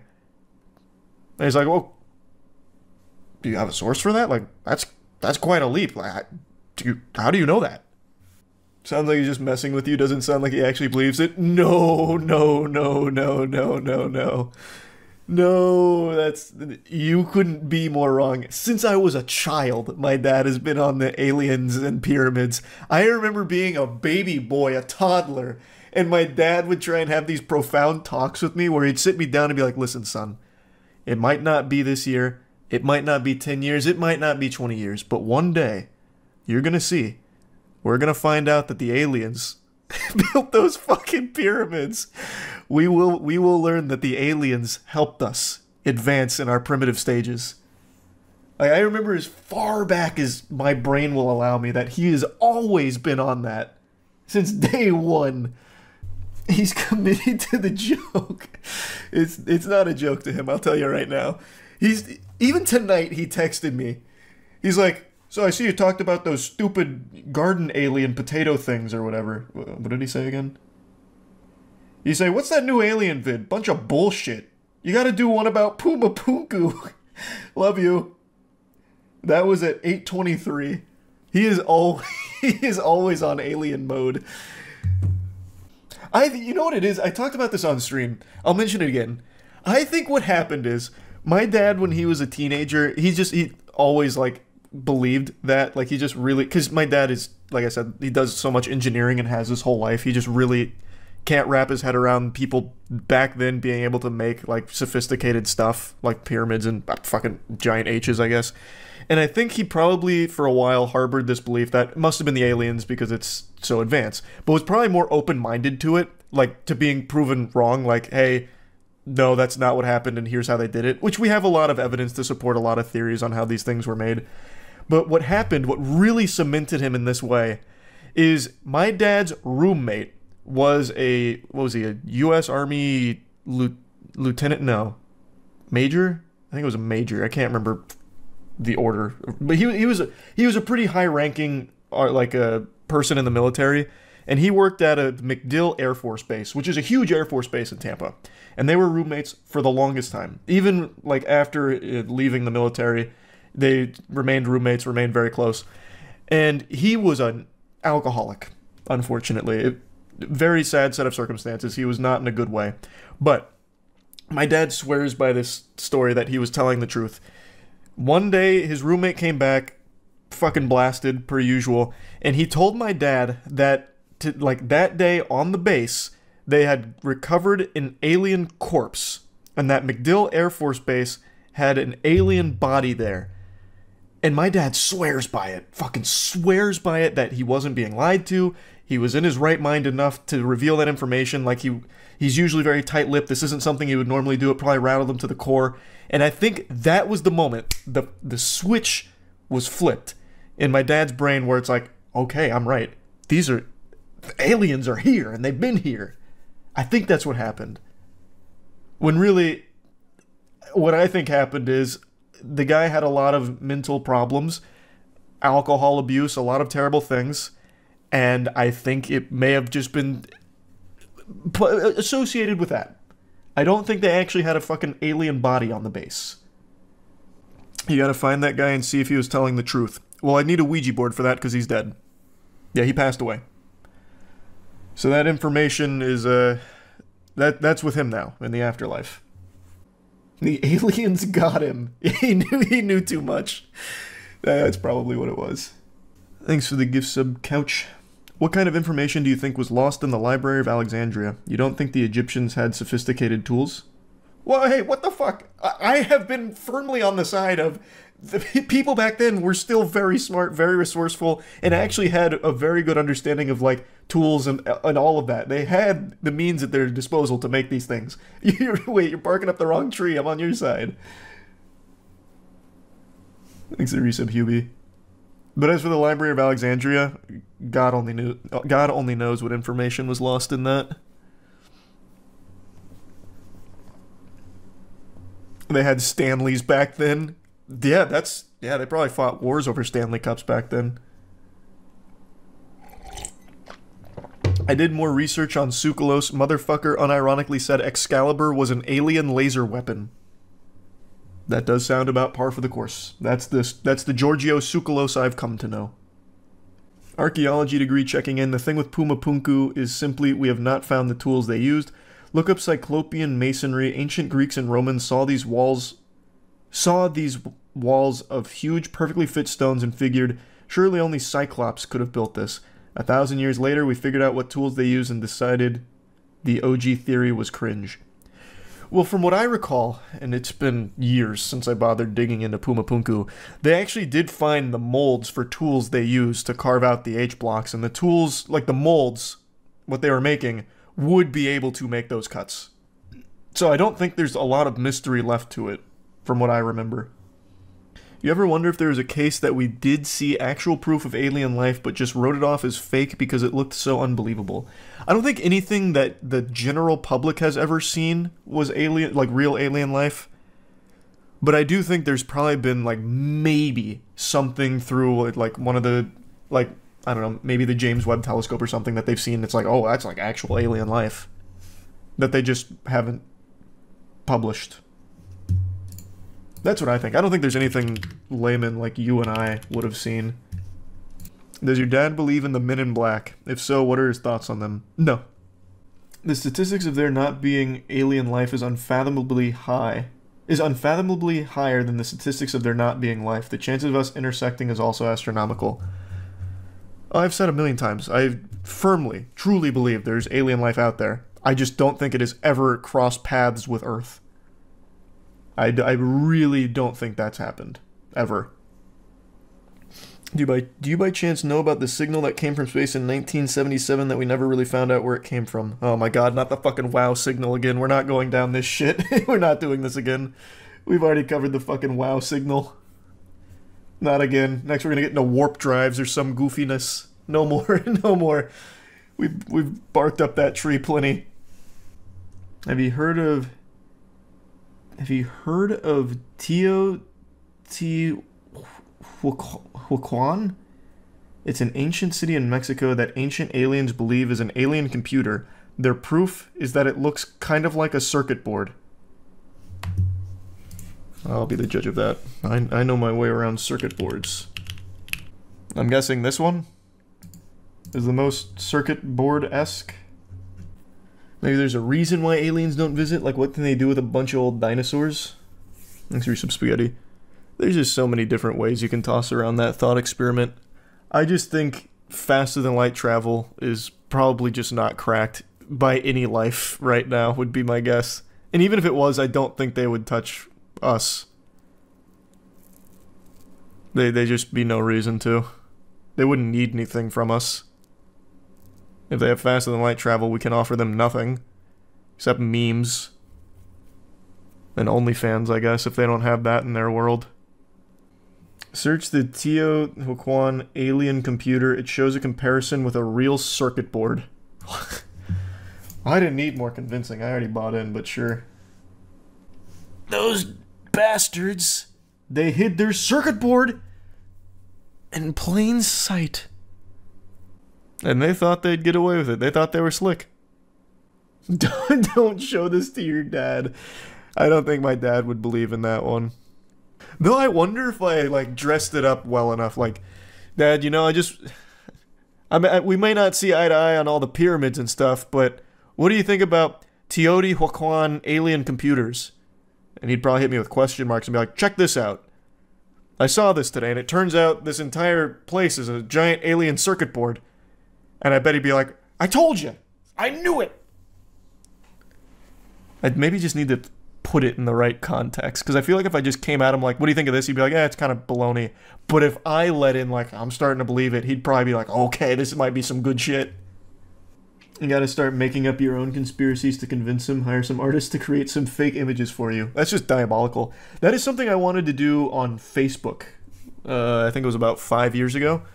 And I was getting pretty serious about it. I was drumming up my own conspiracy, and I was going to hire some artists to start putting together like a lot of material for it, and I was going to start spreading fake conspiracies on Facebook for fun. But I ended up not doing it. There are many planets that look like they can support alien life. What do you think they'd look like? Again, insectoid. I said it yesterday. I think they'd look insectoid. Like, I don't think they'd be fuckable. I don't think they'd be hot. I think they'd just look like bugs. That guy's got the fucking iron jaw right there. We are the IL. We are the IL. We are the IL, and we would like to be of service to you today, if we can, in any form, in any Looks like the Crimson Chin out here. That we're going to be having consensual sex with these extraterrestrials. Fuck yeah! When do we go to the Citadel with, you know, all the other races, sort of, Krogans, Solarians, and shit? From what I understand, they view us as basically completely insane. When they see us, I can't imagine why. If aliens are actually talking to us and this is their vessel, I imagine they have the worst impression of us. To create money to me as Tahinia Ra. He's almost like This me. guy's not even like an alien It's quite whisperer. weird He's when I like first a saw him, 'cause Tinder it was for actually me aliens. and another Like he's person. our Tinder, And so, yeah, and the he aliens are was swiping left on us, unfortunately. in a way like that. But what I'd like to talk about today is how it affected my consciousness. Do you have any spiritual proof? transformation I went Sorry to through use as that a word around these result parts, but of this contact. how do I know you I actually contacted the hesitate to call it a Yayeli? result of the contact. Bringing in the Yale, bringing in the Yale. Oh, he raps. Under they will dwell. Bringing in the Yale. Move over, Lil Nas. We got a new #1. Get out of here, Old Town Road. I'm gonna scroll down and I'm gonna see Juice WRLD commented. Greetings, friends of the universe. Today we are going to talk about the Yael extraterrestrial race. Who are the How many of you Yael, knew about the where people Yael? come from, and You guys what were is trying to their keep this a secret connection from to me, our weren't you? planet? You didn't want me to open my third eye.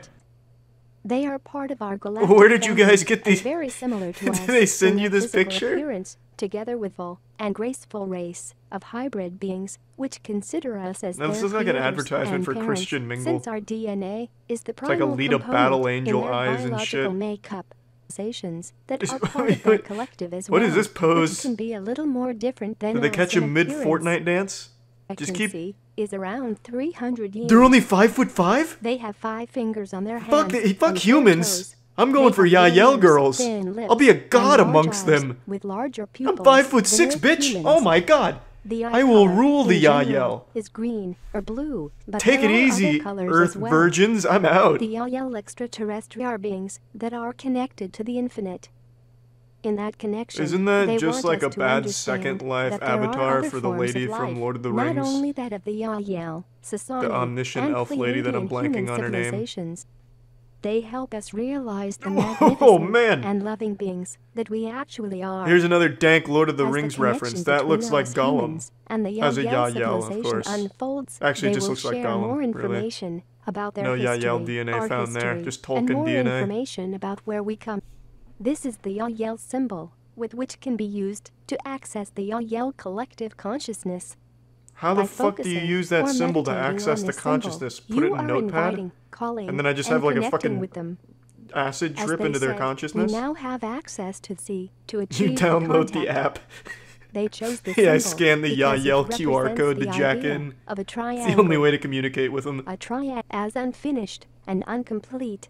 They say it symbolizes Okay, everyone try the idea visualizing that they symbol will and not see if you be can communicate complete with them. until they are reunited. Ah, don't with come in their your pants human too hard. family, which is not only Oh, I'm us, getting the a Earth conscious humans, signal but from a also Yael. other human They're races. saying they won't come If you until often everyone see subs the to symbol twitch.tv/voicecritical. in meditations, deep mindful. This looks like a man that's channeled more than one Yael in his lifetime.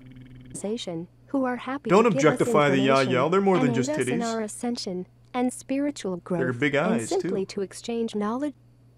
We know this has been a long and hard journey for nearly all How do of I you. know this came from It a has been hard, Yael? bumpy ride, but there has been Do you have like a some joys signature along the signed way. Mr. Yael? We know Ishua that of the many of Yael, you are perhaps? tired, and some are on these limitations, and it is now started.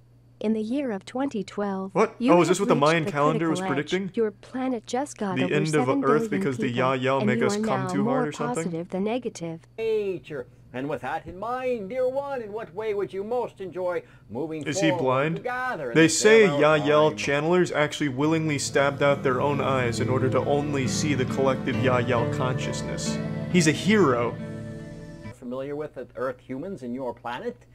We then are of another planetary location. Can you get some? I don't want to talk And to in that, Ishua anymore. we Can you get someone actually else on the have line? Origination. I don't like of his more than one attitude. planet. There are. Doesn't matter, because again, as we are willingly sharing our love with each and every single one of you, one way or another, there will be other aspects of How are they yourselves sharing their that love? will I've never met a achieve Yael. state of realization in regards Ishua's to never state of talked to growth. me in a wet dream or Is something. there a particular goal to us and allowing yourselves to expand divinely?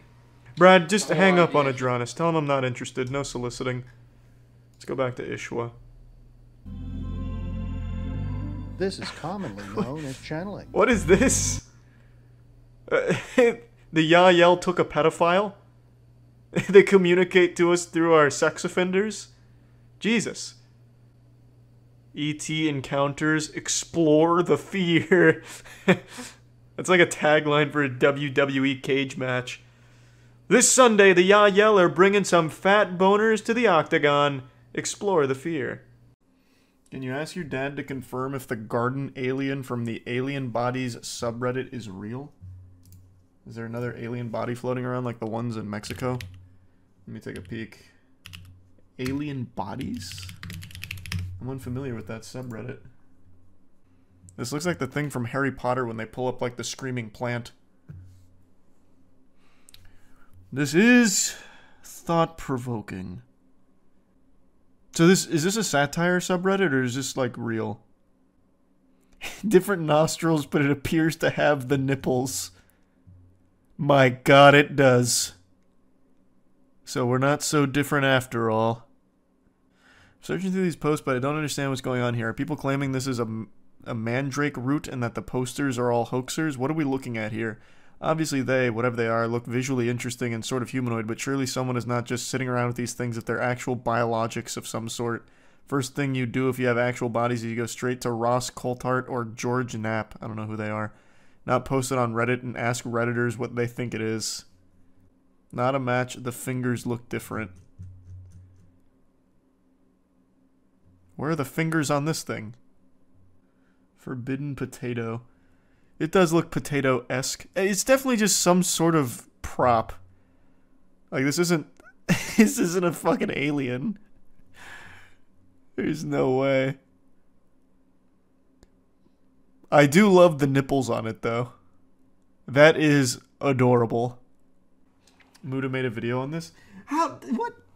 Muda already made a video on this? When? Muda covered this in a 20-minute video. It was made by some guy who makes cursed items. Case closed. It's been a thing for days now. And nobody told me? You know I love this shit. What do you think real aliens would look like? I've said this 100 times and I'll say it 100 more. I think real aliens look insectoid. That is what I imagine. I don't think they will resemble anything close to humanoid. Not even remotely close. But would they have a cloaca? They probably wouldn't pee or poop. I don't know. Well, they'd have to. There has to be some way of getting out waste. Or maybe they're so efficient they don't have any waste. Hear about the U.S. Army pilot who allegedly spent 3 months on an alien mothership and even hung out with 2 of the aliens. Is it these 2 right here? And why wouldn't he give us more information? Like, why didn't they give him his their contact info? Look it up. His story sounds pretty legit, I swear. How does his story sound legit? He hung out with 2 aliens over the course of 3 months? Humans to find alien ruins soon, says ex-U.S. Army pilot who claims he spent 3 months on a UFO. Alex Collier, who served time as a helicopter pilot in the Army, claims he spoke to 2 aliens in the 1980s. A former United States Army helicopter pilot claims to have spent 3 months on an alien mothership and has said that humans will find ancient alien ruins in the universe soon. Alex Collier, I just read that. He allegedly spent time with aliens known as Andromedans, who were called Visasis and Moroani. This guy is writing fanfic. What the fuck? Why would they have human names? He wouldn't be able to understand them. What? They take a Rosetta Stone course or something to communicate with Alex? This man had a mental breakdown or a really bad ayahuasca trip. He insists his encounter with the aliens was so extraordinary that he was taken onto their spaceship. There he was forced to wear a special belt so the aliens could communicate with him over 3 months. Oh my god, that's so convenient. Yeah, I'm sure. They actually put the fucking Wumbo belt from SpongeBob on him. Amazing. The ex-pilot claims that this strange encounter happened in the 1960s when he was a child. He recounted that he fell asleep outside his grandfather's home while playing hide-and-seek. When he woke up, he found himself in a dark room where he met Visasis and Moroani. He spent nearly 3 months with them on the UFO as per his claim. However, that only transpired to 18 minutes in Earth time due to time dilation or alternate dimensions. He had a dream! He fell asleep. Yeah, you know what? I actually went to an alternate dimension last night. You guys wouldn't believe the shit I saw there. It was crazy. Shit was unreal. You can't prove that he's lying. I hate that argument. The alien duo apparently told him that humans are not alone in the universe and that there are many other alien races. During a talk he gave in Japan in 2007, he said, "Our science tells us that there are 100 billion galaxies, but we are only looking at one dimension. According to the Andromedans, there are 100 trillion galaxies, and every galaxy has life in it. We are far from being alone. The universe is vast. We are just beginning to travel space, and we are going to find ruins everywhere." Why would they communicate with a fucking child if they're trying to get a message to us? A random child. In the 1960s. This kid. He'll be the one. He'll be our vessel.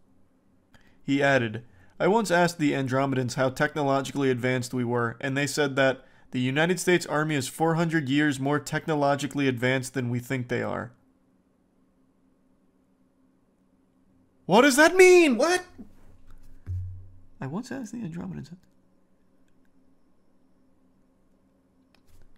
I'm drawing a blank. They're communicating on an alternate dimension. This belt must have malfunctioned because there's no way that's a direct translation from Visasis.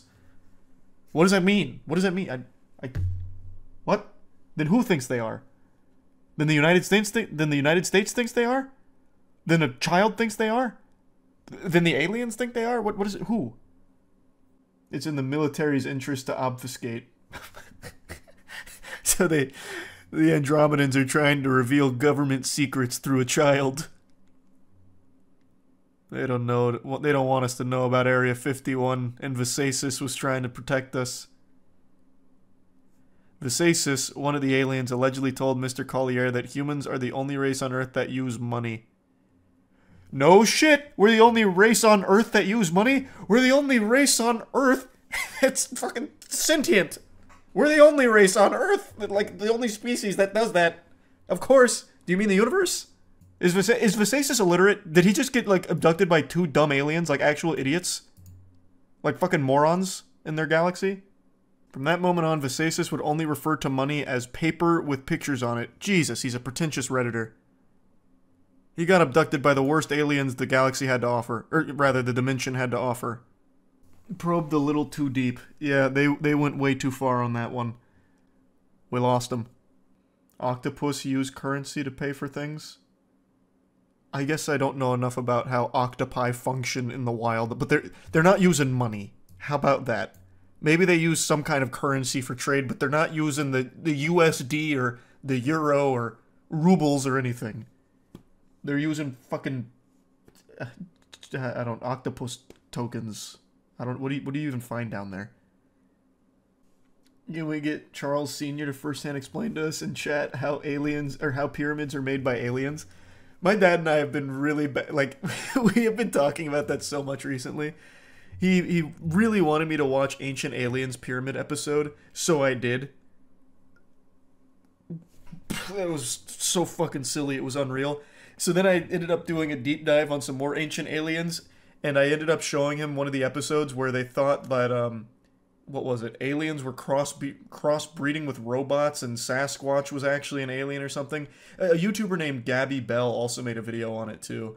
But I started showing him like how ridiculous some of the Ancient Aliens episodes and concepts were. And he's like, yeah, oh, that's super stupid. That's all a bunch of bullshit and a bunch of mumbo jumbo. But the pyramids, they're absolutely right about. They know their shit when it comes to the pyramids. I'm like, Dad, what the fuck? 99% of the things they say you disagree with, but the one thing there you think they nailed is the pyramids being built by aliens? He's like, yep, absolutely. They know their shit there. It's sad how ancient humans are so much underestimated. I tried to tell him that. My dad really believes that ancient civilization was just a bunch of fucking bumbling fools. He's like, there's no way they were smart enough to even know what a pyramid would be. And I'm like, Dad, they weren't dumb. They weren't stupid. Like, we came from them. Like, they obviously had some level of advancements. Like, there's so many good astronomers back in the day. Like, they were smart. Like, they were smart people still. He's like, nope. Dummies. Bunch of dummies. And like the reason pyramids got built in the first place is because a pyramid is like the most structurally sound structure you can make, which is why there's so many all over the world from ancient civilizations. But he refused to take that answer. He's like, nope, they wouldn't know that. Aliens taught them that. I'm like, damn it, Dad. No, they didn't. Didn't someone make a really primitive computer in Greece or something? You're talking about, it is Greece. You're talking about the, oh, what's it called? What was the name of it? Yep, here it is. The Antikythera mechanism. Our society could look a lot different today if this was able to continue to be built upon. This is an extremely advanced piece of tech from back in the day. I remember we watched something on this a long time ago. Does it use Windows? No, it's Linux-based. This shit was crazy. I recommend checking it out, looking into it a bit. I think it was the BBC that made something on it. Flintstones tech. Hey, it was some sophisticated Flintstones tech though, brother. Imagine ancient humans were able to build 4090s. I really think society today would look so different if this was able to keep being advanced. It was way ahead of its time. What an incredible day for father-son bonding between me and my dad. With all of the alien information that's come to light today, with the Mexican Congress broadcasting some alien corpses, supposedly, my dad and I have been going back and forth spitballing, and I have been doing a deep dive into the most rancid underbelly the internet has to offer when it comes to alien information. Sometimes when you stare too long into the abyss stares back into you. I'll tell you what, sports fans, if there are aliens out there, I'm on their watch list for how deep I've gone. I'm on their ass like a hemorrhoid right now. I'm having a close encounter with a third kind. You might see my eyes roll back into my skull and have me levitating out of the chair here in a moment. Point is, I have found some very intriguing information in regards to these alien bodies. But let me bring you up to speed just in case you don't know what I'm talking about. I posted a video earlier today going over the whole situation, and I'm sure a lot of you have seen it by now, but I'm just going to give you the cliff notes, bring you up to speed on the lore with what's going on.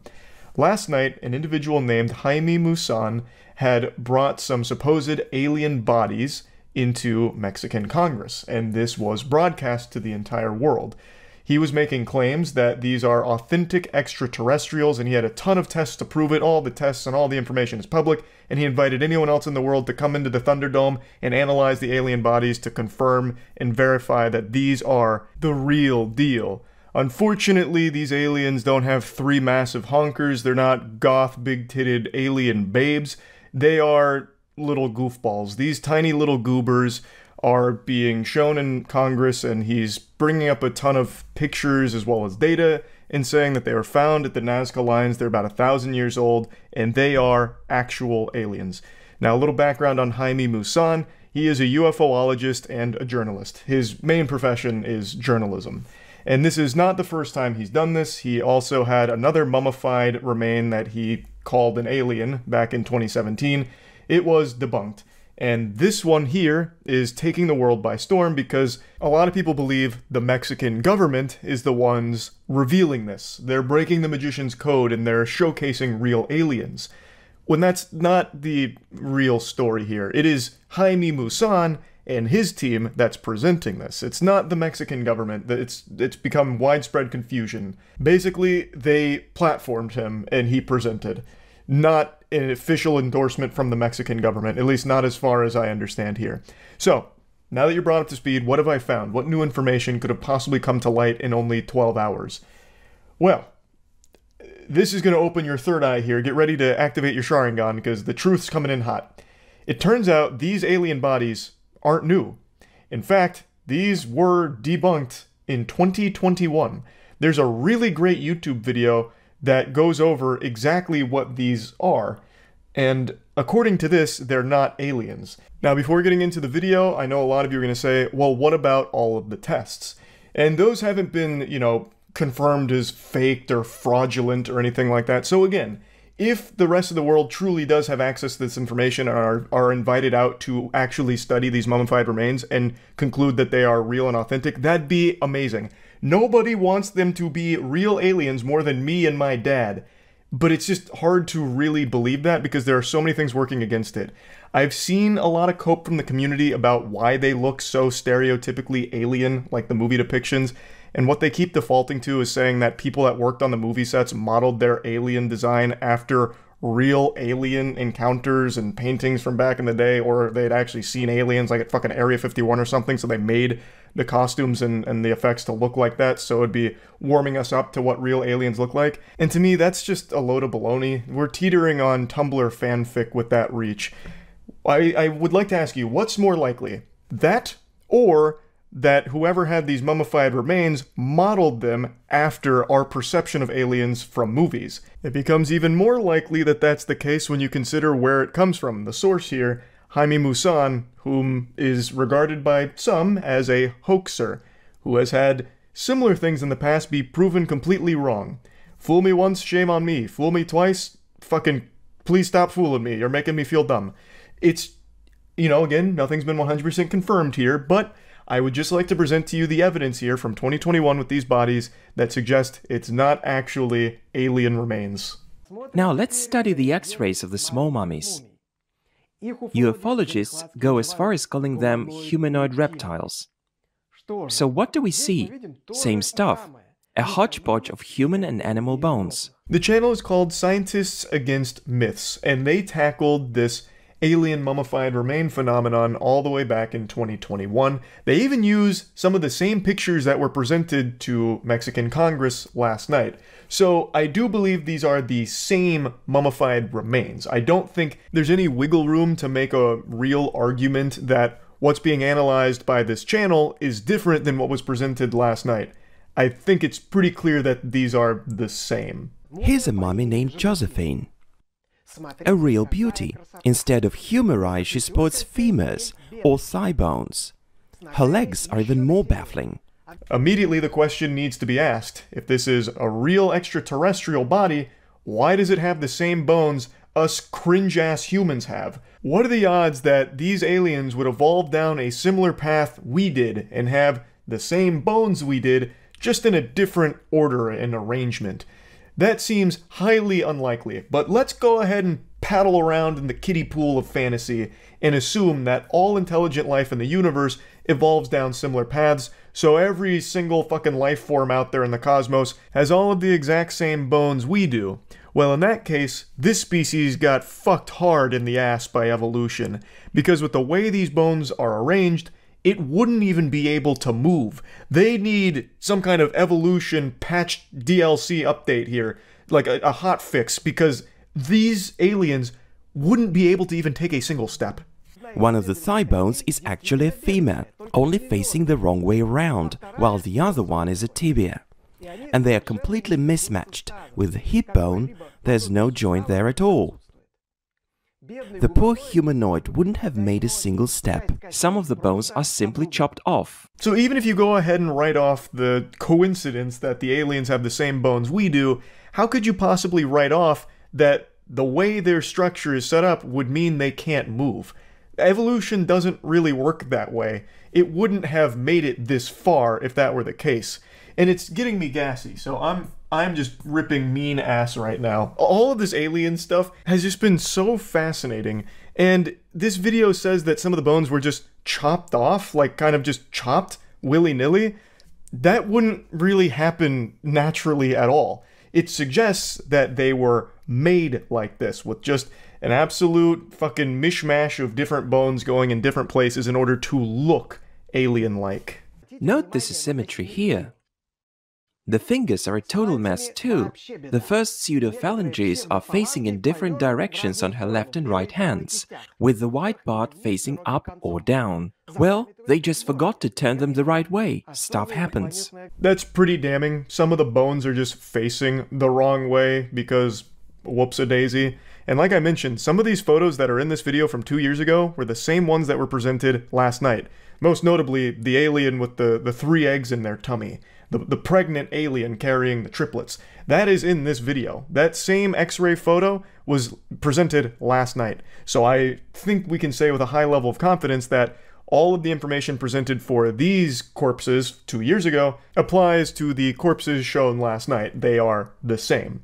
And if that is the case, then a very interesting component of these remains is actually the skull. French paleontologist Julien Benoit thinks that those who crafted the small humanoid mummies used skulls of some small mammals for their heads, such as a llama or alpaca.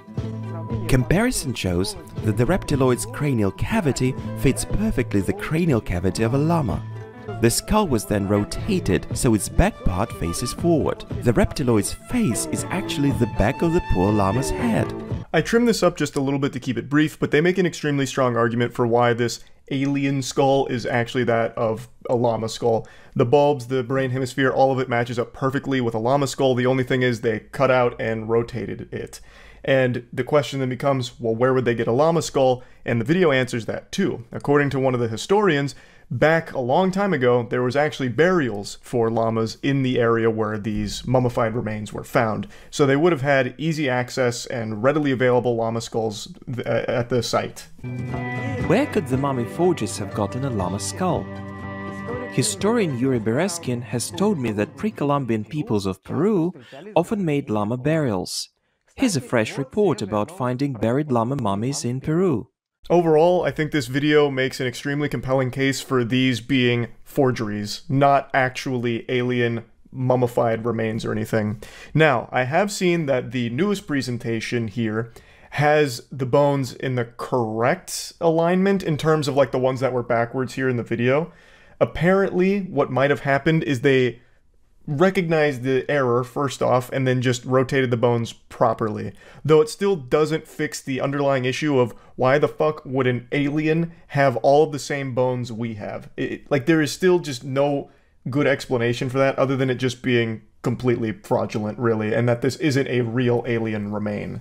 But like I said, I would love for this to be the real deal, completely legitimate, and hopefully soon, scientists from around the world will actually go investigate, either confirm or deny the findings, and conclude once and for all if these are real aliens, or if it truly is just a complete forgery here of some mummified remains, if it is just a bunch of bones from a bunch of different things thrown together into this creature here. So, I guess we'll see. I just wanted to show this to you because I found it to be extremely interesting. And, yeah, that's really about it. So, yeah. Do you think me a fool? Do you really think there would be groundbreaking new alien information and I wouldn't know about it? Ridiculous. I stay at the forefront of all alien developments. I love alien shit. Last night, there was a surprise broadcast from Mexican Congress where they presented supposed alien corpses. And you bet your sweet bippy I was glued to it. Now I want to start by laying out the foundation here. I'm going to give you all of the eating utensils before feeding you the meal. Basically, what happened is, there is a individual by the name of Jaime Maussan, and he claimed that he had 1,000-year-old alien bodies that he presented at Mexican Congress. There's a lot of confusion around this situation right now. People are misled into believing that this was the Mexican government coming forward and just dropping this hot potato on everyone out of nowhere, when that's not the case.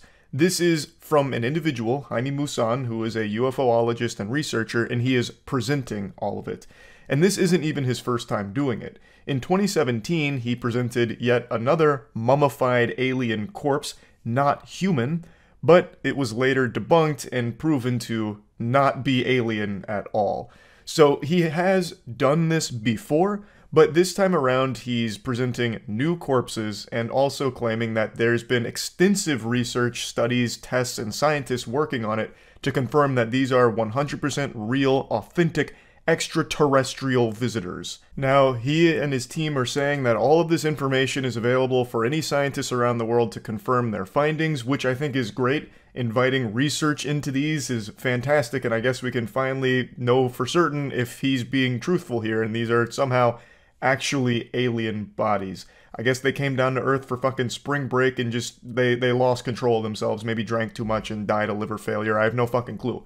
But we have these corpses from 1,000 years ago. He's claiming these are mummified aliens and has a bunch of tests, allegedly, that they've run on them, and is inviting the rest of the world to do the same.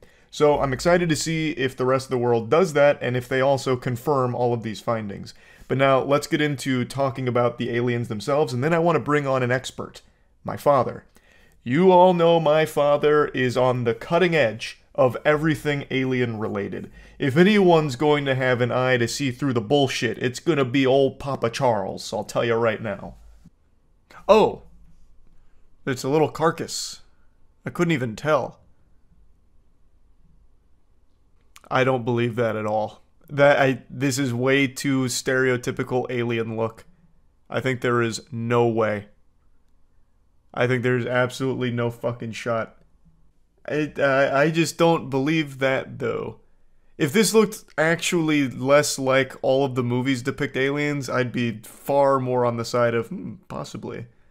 But this actually just looks like a prop. From, like, Arrival. Or, not Arrival. What's the, oh my god. What is the one that has the really quintessential grays from back in the day? I can't remember now. They even made, like, little postcards for them. Like, you're invited. Okay. Pretty cool.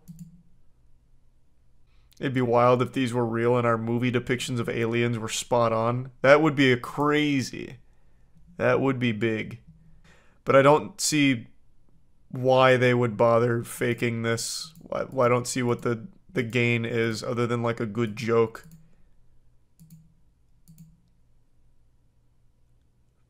Humano? No humano. I understand that.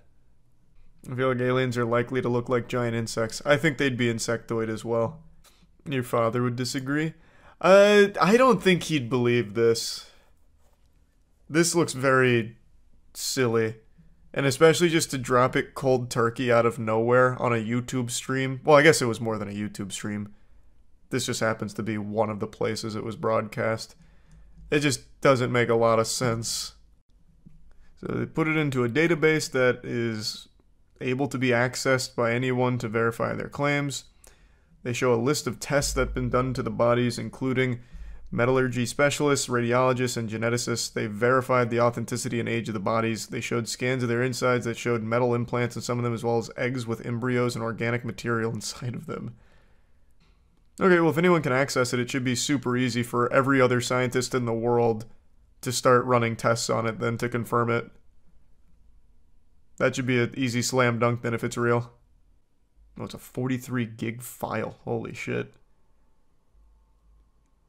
Well, if it's all there, then put it in the labs of the brightest scientists in the world. They'd all want to get a piece of that action, I imagine. Let them run wild. We could win the alien war if they actually look like that. In hand-to-hand combat, for sure. But their tech to get here must be nuts. So now let's go ahead and break down what we've seen here. Judging from the bodies, they're not that large. They're not, like, imposing in stature. I actually feel confident that I could beat them in a fight, whereas normally the only age group I'm comfortable at beating in hand-to-hand combat is ages 12 and below. I feel like there's just not many children that would beat me in pugilistic combat, and I feel the same for this alien race if they're all about that same size. And who's to say that these aren't like their elite warriors and the normal aliens could be even smaller? Like, I feel like I'd have no problem just wiping the fucking floor with them, just feeding them knuckle sandwiches out the wazoo. So that's nice. That makes me feel a lot more confident should this be a real alien, and they all look like that. I feel like we'd have a really good chance if it came to, like, fighting them with our bare hands. Now, apparently one of the aliens also had eggs inside of it, so I guess it was pregnant. Maybe it's possible we could dust the cobwebs off and hatch those puppies ourselves. That would be pretty wild. But now anyway, you've heard from the dumb Neanderthal, Charles White Jr., but let's hear from the preeminent expert in alien research, Charles White Sr. I've given you my perspective. I don't necessarily believe this, but I'm going to withhold full judgment for the rest of the world's scientific studies on these bodies. Hopefully those results and those studies will be conducted soon. But let's see what my dad had to say. Me. Hey. What's up? You look at the alien corpses? No. Where's that? How have you not seen them yet? Go look at them right now and tell me what you think. I'm working on the top fuel dragster. Well, the top fuel dragster can wait. You gotta see the alien corpses. I need an expert's opinion. Why do you care? What, because you want to make fun of me? I'm not making fun of you. I just want to know what you think about it. So where do they claim they got these things from?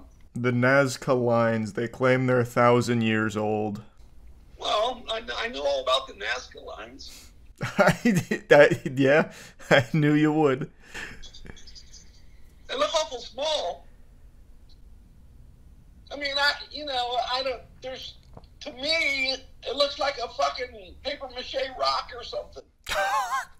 So, you don't think it's real alien evidence? I don't think it's real. I mean, not to me. That's not real alien evidence. That could be any video. Hell, I could build that myself. With some paper mache. Okay. All right. So this one does not have your stamp of approval as legitimate. No. But all the other shit in the world does, like all the construction and all the other stuff. I mean, this is like, I don't know. This is too phony to me. All right, so it's not as convincing to you as Puma Punku and all that. Fuck no, not even close. Okay, well, you heard it here first. If my dad doesn't believe it's real alien evidence, then dag nabbit, it's just not real alien evidence at the end of the day. So he's not super convinced of it. He's of course going to keep his finger on the pulse, as will I. Since they are inviting the rest of the world to study these mummified remains, I'm hoping that we'll get some conclusive yeses or nos on if it's extraterrestrial or not. I feel like that shouldn't be super hard to prove if it's a fucking alien, if it's something that we've never seen before, and, I feel like that'd be kind of easy if it's all real, but we'll wait and see. Either way, it was still just a wild development from out of nowhere, so definitely wanted to talk about it. That's really about it. So, yeah. I'm very convinced that Jake Barber is a... That guy actually has a voice that sounds like AI. I thought I clicked on one of those AI slop channels. And it's quite clear everyone's taking his information very seriously. The big question is anybody going to do anything about it? Yeah, we're going to go to war with the aliens. The alien subreddit is already clowning on this. The evidence is a chicken egg. Man, you made me think this was real. What? You're telling me this guy's evidence of aliens is a chicken egg? Oh yeah, you're right. The subreddit is clowning on him in a big way. Where can I see the evidence that he submitted? Where is it? Where is just like the video itself? Wait, these are the actual photos? These aren't memes? No, that's definitely a meme. I want to see the actual evidence that he submitted. Is it? You're telling me this is it? This isn't a joke? Oh my god, you're right. NewsNation has independently obtained No, it looks like he's taking this very seriously. How have we gotten this stupid? The NewsNation UFO sling clip looks fine to me. It seems like classic sling load system used in underslung operations. Just thought I'd share. Brother.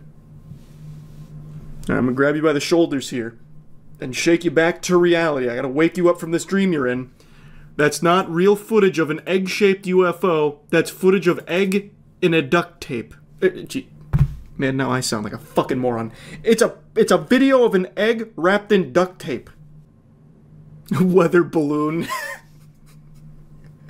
Why wouldn't aliens have Why wouldn't aliens have egg-shaped ships? Saiyans have ball-shaped ones. Checkmate. You're fucking right.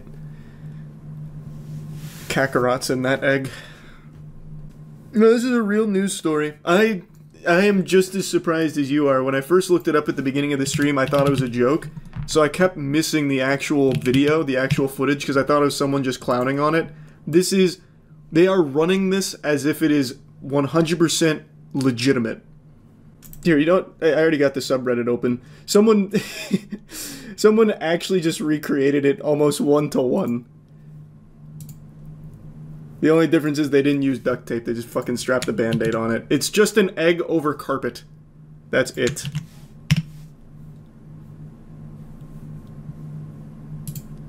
And this guy didn't have, like, night vision. He just had a green filter. No way people believe that. Pretty much nobody does. Not even this subreddit. Like, the subreddit is making fun of it in a big way. I don't think there's a single person in the planet that would see that and be like, holy shit, this is eye-opening stuff. This is the most Reddit thing I've read in a while. I just got lost in this pretentiousness. Apparently everyone has had the exact same response to the News Nation special report, which is to post their disappointment and ridicule as to the footage that was released. The effect is to render laughable any opinion contrary to the fire hose of insults that followed the airing of this segment. But that effect is neutralized as soon as the mechanism behind it is illuminated. The driving force behind this tsunami of bad faith reactions is a coordinated ridicule campaign. It's the same tactic used by government Fife Symington following the Phoenix Lights incident. It's the same tactic used against Pulitzer Prize winner John Mack of Harvard when he dedicated his career to interviewing abductees. In the light of history, it is obvious that ridicule is the only real tool available to architects of the UFO cover-up, which has hidden the very nature of reality from taxpayers for the better part of the last century.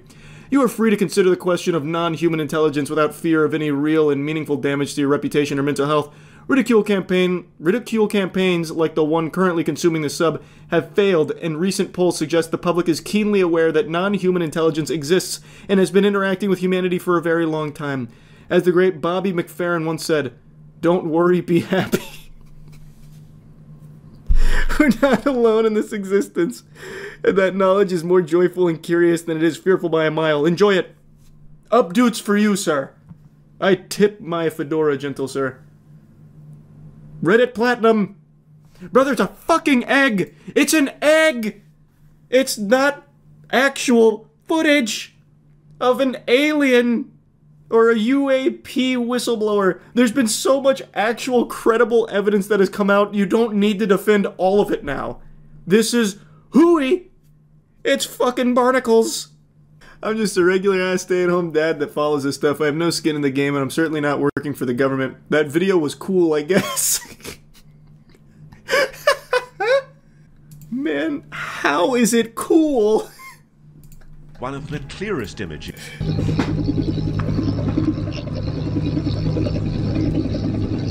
I'm gonna be honest with you. I've heard a lot of helicopters. Like, that doesn't even really sound like a helicopter. That sounds like a fucking lawnmower that they put like a stock propeller sound effect to. Nothing works here. It's a fucking egg. It's like a fishing rod and it's carpet. That's clearly carpet. Let's freeze frame here to look at one of the clearest images of a UAP ever taken. This is no blurry light in a distant sky. You know what, I'm changing my tune. I agree with this guy. That video is cool, I guess. As I posted elsewhere, the real info wasn't the photo of the egg. It was the guy's testimony about coming into psychic contact with something and the illness suffered by himself and the other men in the crew. For some reason, that's being completely ignored by everyone in favor of just ridiculing the egg. Proof will never come in the form of photos or videos. They're too easy to fake now. Testimonials are all we have along with our own potential experiences. Yeah, you can't fake testimonials. Those are bulletproof. Did I ever tell you guys about the time I psychically connected with Ariana Grande and she gave me a lap dance in Fortnite once? You aren't being fair to the egg. We need an expert. Call your dad right now. Let me see if he's awake. I'm gonna send him this egg real quick. Give me a second. It's midnight, so they might be asleep. He might believe it. Nah, there hasn't been like anything recently my dad's believed in for the alien stuff. He believes in like the actual, like, some of it's very far-fetched, but like in terms of recent evidence that comes out, he believes in like the actual like footage from, you know, the pilots, the one from the ship, that kind of stuff. Like the ones that are actually interesting and have real merit. This, I think he's just going to think I'm making fun of him. Much to the delight of my entire family, today we have received some groundbreaking news in regards to aliens. I feel like I'm giving some kind of press conference here about it because I feel so personally invested in it. For my entire life, my family has always firmly believed that extraterrestrials have not only visited this planet, but made contact with us, and we've like recovered some spacecrafts and all kinds of gadgets and gizmos that the government isn't telling us. And now they've received some vindication that that belief might be the truth. Today there was a hearing with a gentleman named David Grush who is claiming that not only have aliens come to this planet, but we have recovered some wreckage, some items, even some bodies, perhaps. And this is all sworn under oath. and he is a pretty credible source, all things considered. He was a military intelligence officer for about 14 years. He had, from what I understand, from what I've researched here, pretty high-level clearance. He was a pretty important person in his post, and he is now putting all of this public at this hearing. Now, he hasn't presented any concrete evidence or any evidence like that, any proof, but his claims, he says, do have not only eyewitness supports, but real concrete proof, irrefutable evidence that he is unable to share publicly, but is able to share in private with Congress. So it's a very interesting development. I'll go over it a little bit more in depth. I talked about it on stream today. Overall, though, I don't think you're going to find anyone happier about this news than my dad. After the hearing today, my dad called me just full of jubilation. It was like a kid on Christmas. He was giddy, like a high schooler that actually just got a date to prom. My dad called me, laid out all of the details of what happened in the hearing, and was just so happy to hear someone that has credibility say these things because it gets him excited to hear it. He really wants to see alien proof and get to experience that truth coming to light. So this was a really cool day overall for me and my family. I still don't fully believe it, if I'm being honest, because he hasn't provided any proof. It's very hard for me to just take everyone at their word. I understand lying under oath is a serious offense, but it's not like that's never happened before. You know, you really think someone would do that? Go under oath and tell lies? Absolutely, for sure. It has happened before, it will happen again. I'm not saying it happened right now, but I just don't take anything at just the face value of the claims. I would like to see some of the evidence here. So I'm very excited to learn more about it. This has got me fucking salivating for more information and more details about all of the things that he's claiming. So let me just go ahead and play the stream clips now to bring you all up to speed on what went down. How many aliens could we take in a fight?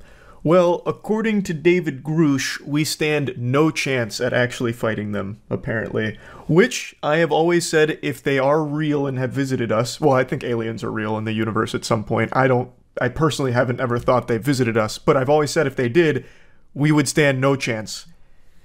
We would stand legitimately no chance. It'd be like putting a child up against, like, John Bones Jones. Like, you're never gonna win, right?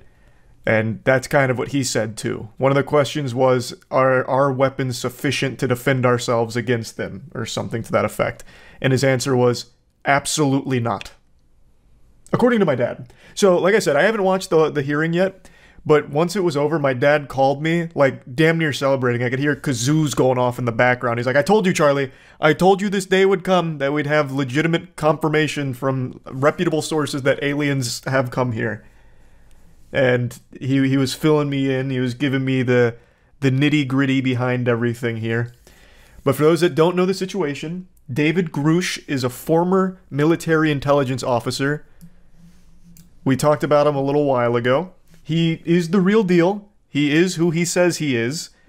And he does have actual pretty high-level clearance, as I understand it.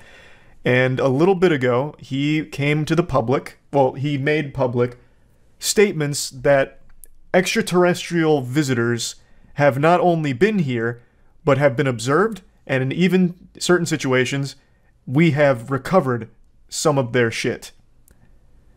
And they had a hearing about this today. And these are huge claims. Now, granted, he has not provided any evidence. He hasn't linked to, you know, their social media accounts for us to double check or anything. We don't have any pictures or anything. Like, you know, he doesn't have a picture of an alien doing a keg stand outside of Area 51 or anything. But he is a high-ranking intelligence officer who is making these claims. So it has more weight to it than most. So they had this hearing today, just kind of going over the scope of it, bringing everyone up to speed. And very interesting. He was asked point blank if there's any real biological indication that what they have is not of human origin. And he says, yes, it is not human. When asked how many people are aware of this, like in terms of like unidentified aerial phenomena, he said thousands of pilots have reported them, but are either too embarrassed to come forward, thinking people will call them crazy, or are unable to come forward because of like crackdowns, something like that. Evidence should be king here. Well, he's not on trial. There's no burden of proof here. This is a hearing just to get all the information. He did say he has all of the evidence, but is unable to bring it forward to the public, but is willing to share it with Congress in what's called a skiff, I think, is what my dad called it, or my dad's just making up terms to make me sound like a fucking idiot. I've never heard of that before, but apparently it's like a private hearing, and he said he's more than willing to give over all of the evidence he has on all of his claims in the private skiff. Yeah, that's a real thing? Okay, I've never heard of that. But one thing that I said was very fishy from the start about this story is David Grush actually had expressed written permission from the DOD to come forward with alien information. So to me, he's not really a whistleblower, he's more of like a spokesperson. I don't think that necessarily pokes holes in the credibility of the claims, I guess, but it is very interesting that they're labeling him a whistleblower when he literally has permission from the teacher. You know, this isn't a guy that fucking crawled through the trenches and threw up a signal in the sky in order to get us the information. He had permission. He had their blessing. Why is he doing this? We'll have his answer and then I'll give you my answer. He believes that he's doing the public a great service by bringing this information forward, thinking that we need to be brought into the loop here, brought into the fold in an ever-growing situation here with advanced life forms. I think the reason is distraction. I think all of this is serving as a big kind of distraction for what? I don't know. But I just find it so odd that the DOD would be like super on board with it and let him do all of this. I don't know. Like I said, I don't know what the distraction would be for, but I mean, here, let's spitball some tinfoil hat shit. Let's assume I'm right and it's all a distraction. I guess what they could do next is make claims like they need to build defense systems in order to combat potential extraterrestrials, like these big-titted goth babe aliens coming to Earth looking to harvest us. We've got to stop it. So we're going to need to increase our spending on defense programs in order to make sure that we're adequately prepared for it. But I would love to believe that this is all very legitimate. David Grush legitimately has real evidence. Aliens are real. We've recovered certain things, and he can prove all of it. That's what I want. But what I really believe is that this is all somehow a distraction. That's where I'm really torn. I don't know. This is, to date, probably the most credible person to come forward with apparently other witnesses of high-ranking military origin with evidence. And we now have more access to unidentified aerial phenomena than ever. That's very hard to explain. So this is probably as credible as it's ever been. But I just don't know. It just feels artificial. He said it all under oath. If he's lying, he just ruined his life. Yeah, of course. But there is a huge difference between a testimonial and evidence. We've heard the testimonial. It's all under oath, of course. But we haven't seen any evidence yet. The Israeli space chief said the Galactic Federation is in contact with America last year. The DoD doesn't support, they just released him to say what he believes is a classified program. That's the only other comment. But that's still giving their blessing, otherwise they would have shut him down like they do most other whistleblowers. For example, like Edward Snowden, right? Like, I'd feel like if they didn't want it out, it wouldn't have got out. And I don't know what the Galactic Federation is. I didn't realize we had Commander Shepard out there on the fucking Mass Effect relay at the Citadel or something talking to us. That's news to me.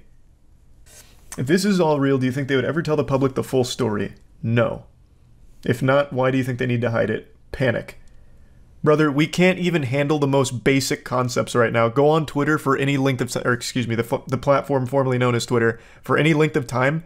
People won't even accept the most obvious, conclusive, true statements anymore. We are not ready for it. Why do we have any reason to listen to them when they provide no evidence? Because of where the claim is coming from. This isn't just like a Joe Schmo. This guy was a high-ranking military intelligence officer for like 14 years. Not exactly like the #1 person you'd think to just go out there and lie for no real benefit to himself. No, he didn't say if the aliens were hot or not yet.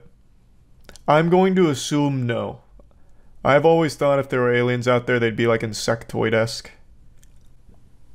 How would the government even capture the spacecraft? That's exactly what I said. I have no idea. The only thing that I could even somewhat spitball a guess, assuming it's all real, is they recovered wreckage from a spacecraft that blew up somewhere in space and drifted onto Earth and crashed somewhere.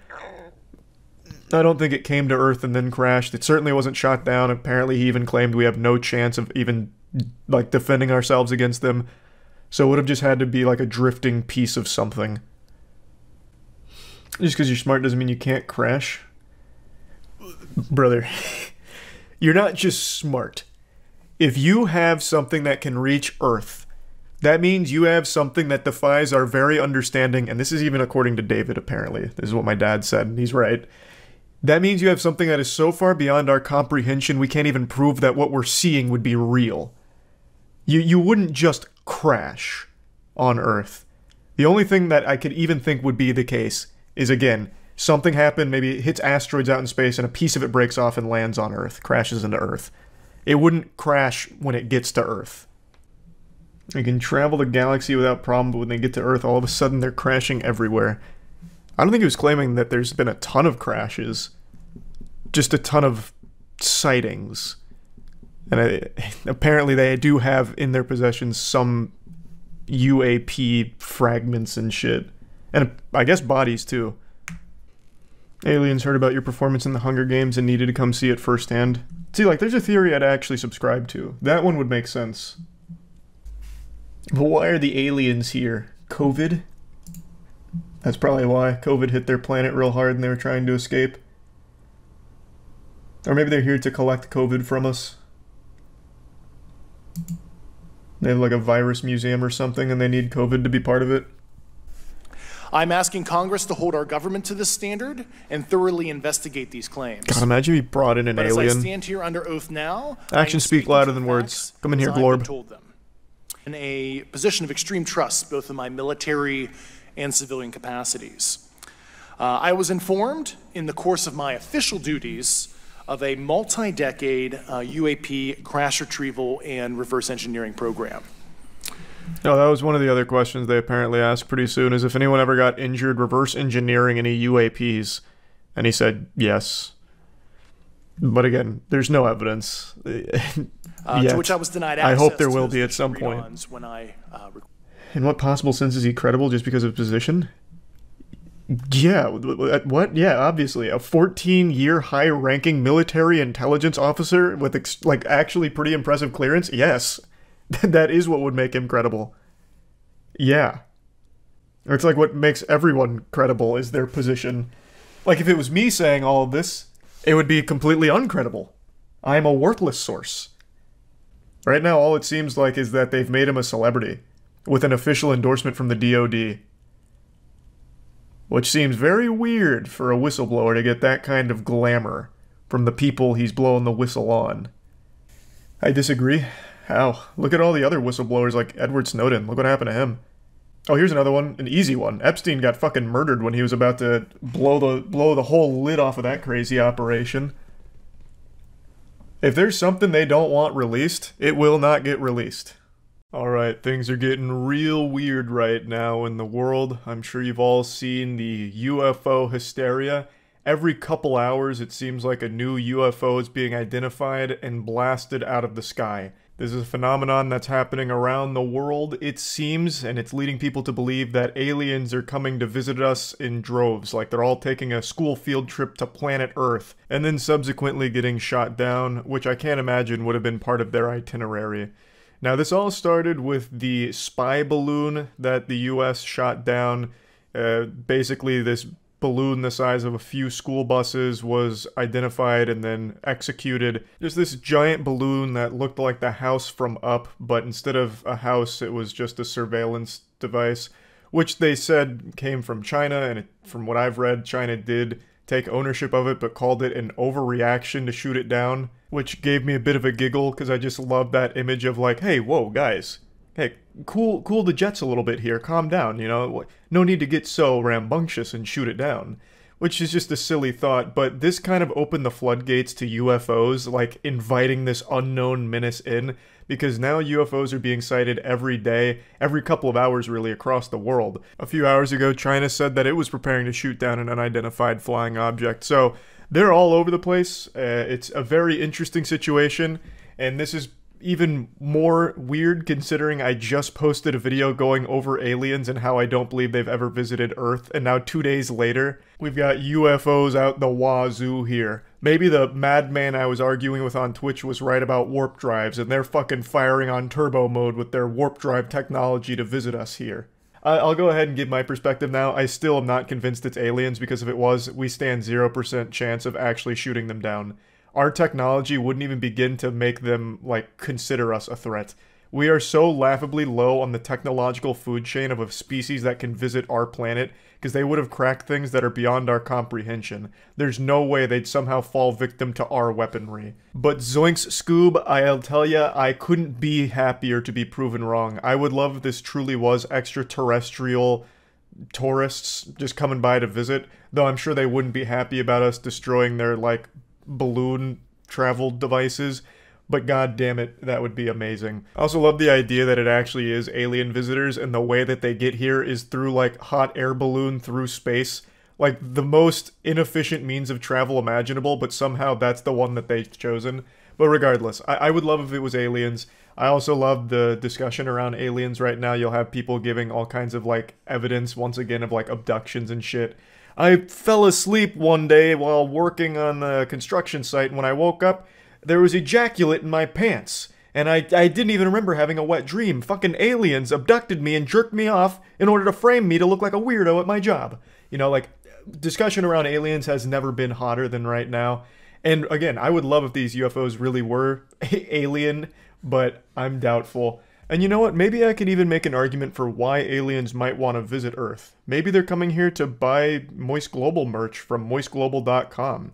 It's so comfortable that words traveled across the galaxy. It's the best fucking merch ever designed, and they know it. So they have to come to Earth in order to get, like, proper connection to the server, so that way they can purchase it. And you can too. It's all available at moistglobal.com.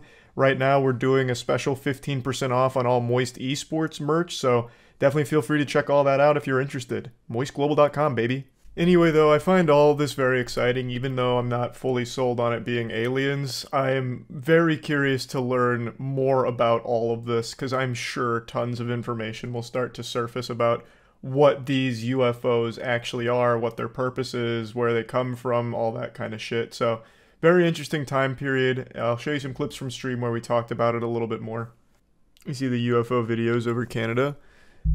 Is there video of it? I only saw the picture of the one that got shot down. Let's see. NORAD stated that they lost Santa's tracking signal. I fear the worst.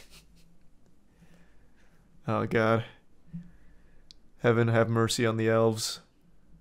Yeah, that's what we have up right here, the Canada UFO thing. Someone said there was a video, but I haven't found it yet, aside from the cell phone one where you can't see shit. I hope it's aliens. But all the pictures make it seem like it's probably another balloon. NORAD just said they locked up airspace in Montana. Something came up on the radar and disappearing.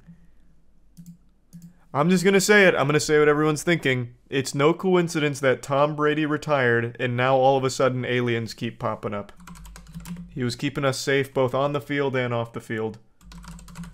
The FAA has released a statement. The FAA has closed some airspace over northern Montana to support the Department of Defense operations. Contact NORAD for additional information.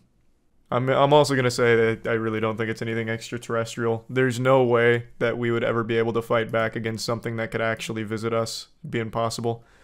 It's definitely more spy balloons or some kind of surveillance tech from somewhere on Earth. There'd be no shot we'd successfully shoot that shit down. Let alone ever see it. Yeah, maybe drones too. Could be any of that. You should go check it out, get us the real inside scoop. You know what Mr. Beast should do? He put out a tweet saying, would you vote for me for president? He should become president and just release all of the information they have about aliens. That'd be so hype. That video would be huge too, by the way. The views on that would be outrageous. Like, last to leave the circle gets all of the Area 51 documents. Yeah, and all of them are so fucking weak that they get shot down by primitive human technology. They can travel across the cosmos with technology we can't even begin to comprehend, yet they get shot down by our fucking jets. How embarrassing. A fun thought, though. They spec'd all of their points into travel and nothing into defense, so they're just full glass cannon build. Well, it wouldn't even be glass cannon. Glass wheel. So you talked about aliens 4 days ago, and they visit Montana and Alaska today. Thoughts? Hey, I think it's all connected. Maybe the aliens watch my streams and shit. They're like, oh fuck, he's talking about us. Alright, we'll show ourselves a little more often. That stream was fire. Aliens have come here to compete for Moist Esports. We talked about it on stream. If aliens do visit us, we want to be the ones to make first contact so we can sign them to Moist Esports. Imagine the position that gives us. They would be dog shit at video games. They don't need to go pro in any game. They can just be like content creators for us. Brand ambassadors. Yeah, pretty much. What do you mean? No, like if the aliens actually did show up and, you know, for some reason we negotiated a really good contract for them with Moist Esports, I think they wouldn't even need to really do anything special. But like if they're releasing the little balloons that we're shooting down, maybe fill one of those balloons with like, I don't know, maybe Moist Esports merch or something, right? Or even paint it blue, like Moist Esports colors. Like, they wouldn't need to do anything special for us. They can keep doing what they're doing, but under the Moist Esports umbrella. What if the aliens break TOS? I mean, that's fine. We'd have to teach them the guidelines and shit. Plus, I doubt they'd want to go that hard anyway. Like, right now, all they're doing is getting shot down. Like, they're not doing anything too risky. I recently got into a massive argument with my own chat about aliens visiting Earth, which is a crazy war to have fought. You know, it was a bloody battle. I'm sure most of you know, because I've talked about it before, my dad is super into aliens. He firmly believes they've helped us build the pyramids, given us fiber optic internet. You know, I'm surprised he hasn't started talking about aliens, how they farted 5G onto our planet or something. Like, he's big into the aliens thing and always has been since I was a kid, so I've been inundated with all kinds of alien stuff ever since I was young. So I have loved the field, but I have never been a believer that aliens have ever visited this planet, ever. I do think there is life outside of our planet, obviously, in the massive, unfathomably huge scope of the universe. I think it's unlikely there's no other life out there, but I don't think it's ever visited us. It would have to have somehow found fast and light travel, wormhole, something, which is so far above our comprehension that if they did actually do it, we wouldn't have even been able to process them visiting us, I imagine. Like, it is just so well beyond us that I just don't think it's happened. So I have been firmly against the idea that aliens have visited us, but I've always been open-minded in wanting it to be true. I would love to be able to fist bump my dad, be like, hey, Pops, you were right. And here's proof of the aliens having visited us. I did a keg stand with one of them at my frat brother's last party. Like, that'd be great, you know? But I've just never seen any compelling evidence about it. And we got to talking about it on stream, and a couple of chatters were very adamant that I was out of, you know, off my gourd for not believing every single abduction story ever told and every single sighting ever made, including the recent Las Vegas one, which was confirmed to just be casino lights reflected in the fucking sky, but they're writing that off as it was like a cover-up for aliens. Like, it's outrageous. In order to convert me to their side, to believe in them, to persuade me, they would tell like these anecdotes. Like, I read this story once on these forums where, you know, this guy's friend Eric was playing basketball in his driveway one evening, and then all of a sudden everything went white and his memory was erased, but he had his butthole prolapse. Like, the anal prolapse is signs of the aliens having experimented on him, and he lost 6 hours of memories. Like, what? Like, how is that proof? Why am I supposed to take that at face value? But they would drop these things like the Eric butthole incident and have me look it up and be like, how can you not believe us? This is ridiculous. You're spitting in the face of real proof. So I was losing my goddamn mind having this argument with them, and eventually we ended up going to something called like the Ariel School incident, which is a school in Zimbabwe which claims to have been visited by aliens, where 62 school children drew in crayon their encounter with a UFO and aliens who warned them about the future. And I got called crazy for doubting the legitimacy of it because you have 62 school students that drew very different crayon drawings that don't agree with one another. Some of the drawings have them coming down in a goddamn space potato. Others have like this elaborate, huge UFO, very generic. And then the aliens, they can't even agree on what they looked like. Some claim that they had long black hair. So literally fucking looking like me coming out of the spaceship. Some of them drew the aliens bald, like very generic alien baldness. Like none of the kids' drawings even like agree with others. Like it's such weak evidence, but they're using it as fact. Like how could anyone doubt us when this exists? So I'm just gonna show you some of the clips from the stream because it got heated. And then we opened Pandora's box and started talking about warp drives for some reason. It got off the rails. It got a little crazy, so I just wanted to show some of that. But I want to make it clear, I would love if there was real compelling evidence of aliens having visited us. Like actual encounters with aliens, that'd be great. And there have been government-released documents and footage from pilots and shit from unidentified flying aircrafts, this unidentified air phenomenon, but none of it's like aliens per se. It's just we don't fully understand exactly how it works, so it's unidentified as of the moment. It's never definitive proof of aliens being here. It's just we don't have a full explanation on it yet. But it could be. Yeah, it could be, and I find that stuff to be pretty interesting, but I don't view that as, hey, here's proof that extraterrestrials are here for some reason. But anyway, let me just show you how the stream went. A leading UFO expert has investigated dozens of sightings over an impressive 45-year career and says aliens don't come in peace and have an agenda. I wonder what the agenda is. They come down here just to read our dank memes, shitpost on Twitter. I wouldn't say they're peaceful due to the thousands of UFO abductions worldwide. I woke up and my ass is sore. Damn you, aliens! Not again! I've been a big fan of aliens shit, UFO investigative shit for a long time. I have never once read, watched, or listened to a compelling abduction story that made me be like, this man actually he got abducted. At no point did I ever once even remotely come close to believing any of the abduction stories. Have you seen that documentary about a guy with 9 alien kids?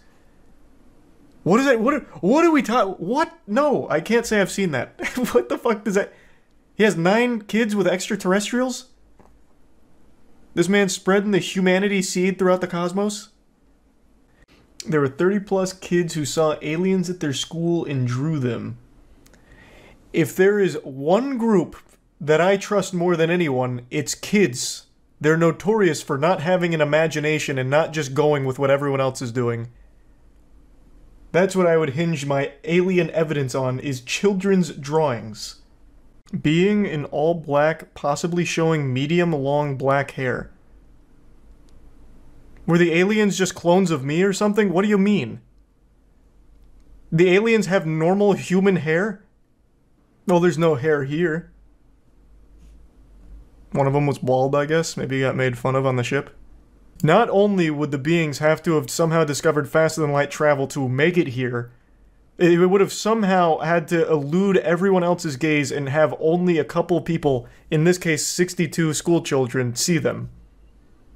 Like, the amount of crazy coincidence that must all occur for only a small group to see that is very unlikely. I'm ready to... There is nobody on the planet that wants alien encounters to be real more than me.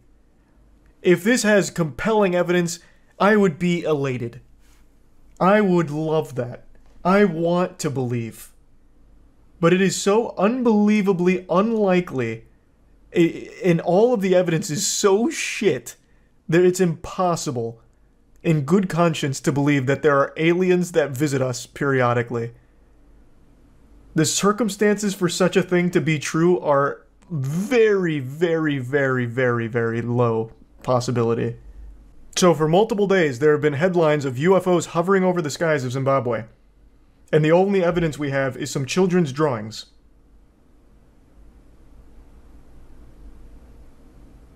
Surely that would be major fucking news.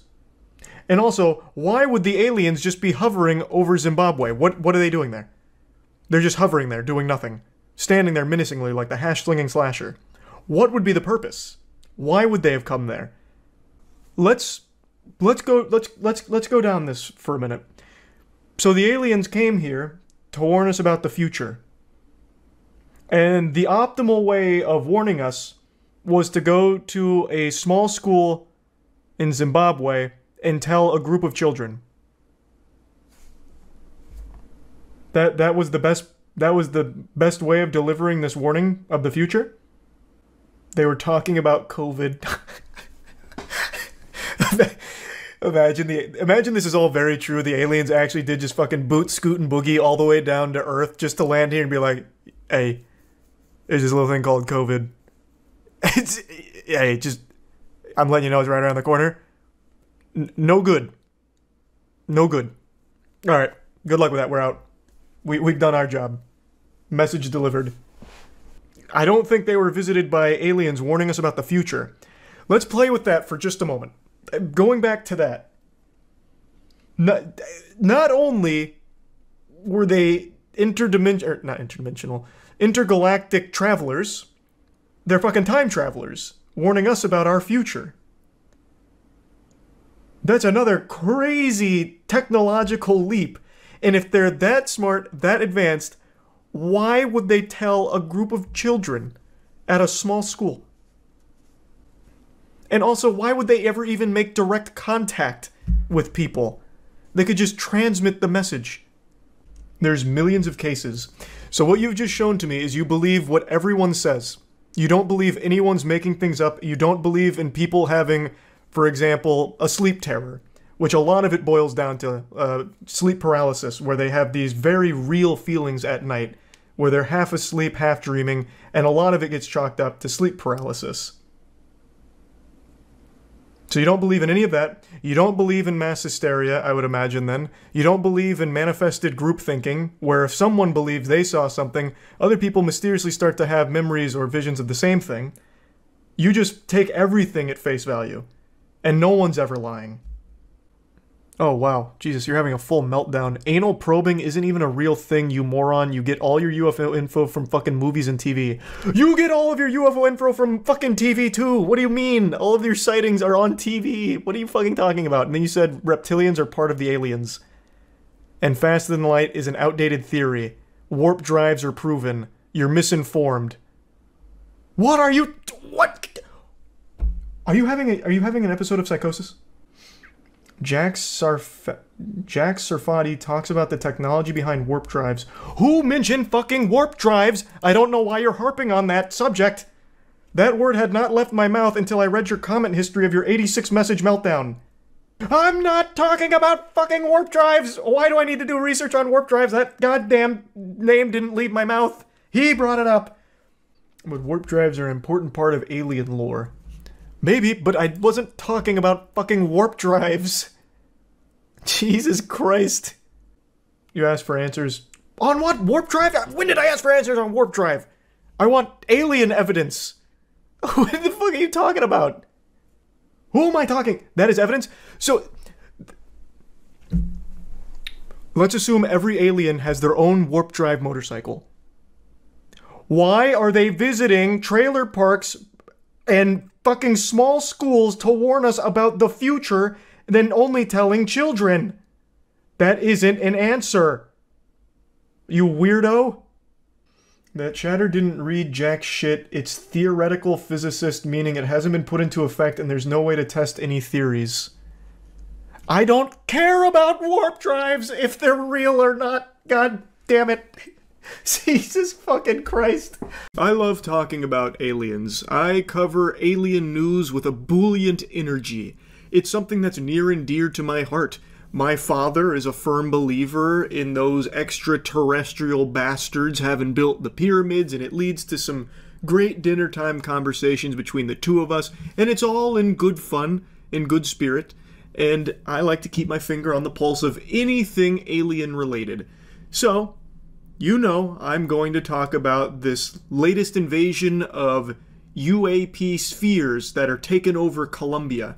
I covered the first sighting not that long ago, where there was this sphere that was flying around, being all spooky and scary, and then it eventually softly lands itself in a field, and a shirtless dude comes over, picks it up, and puts it on his bed in a blanket with his nipples hanging out, like his fucking pepperonis on full display, next to this iron colander. And then a preposterous video that people really firmly believe in because the follow-up really helped sell the dog shit, where they had these scientists analyzing this conundrum of a spacecraft. This tiny little, like, Pokeball, this, like, steel Pokeball. They take it to, like, a laboratory where they're running tests on it and shit. It was the dumbest thing, but people really believed it. But now we're back for round 2, the remix. It's happening again with a new sphere being spotted, the Jumbo Sphere. I guess these 2-centimeter tall aliens are launching a full-scale apocalyptic invasion of Colombia here. I don't know what they hope to accomplish. Maybe they're visiting Earth so frequently so they can get their hands on our precious Cheeky soap. Go to usecheeky.com to get some soap. They could have just gone there without having to make all of these stops in Colombia if they really wanted it that badly. Maybe they're here on vacation. Who knows? But the subreddit is going ballistic over, once again, another one of these spheres. There they are. They're among us. They've made it to Earth. And they came in their favorite marble.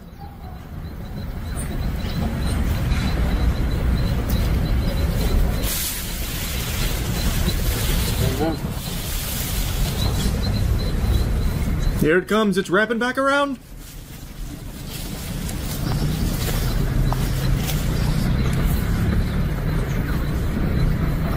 What is that? Aliens. They're inside there. They're just very small. They're very tiny. I could eat those little bastards like gingerbread men. Ooh. That's why they're protecting themselves in that iron soccer ball. It's the Death Star. Pretty much.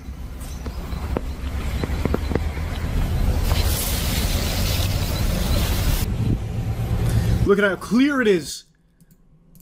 You can almost see them in there waving at us.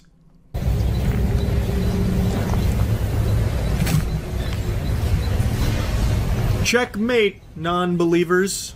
At last, irrefutable evidence of aliens here. This is compelling evidence, no doubt shaking some people's belief in God. This is terrifying footage here. So many questions left unanswered. What do they want with us?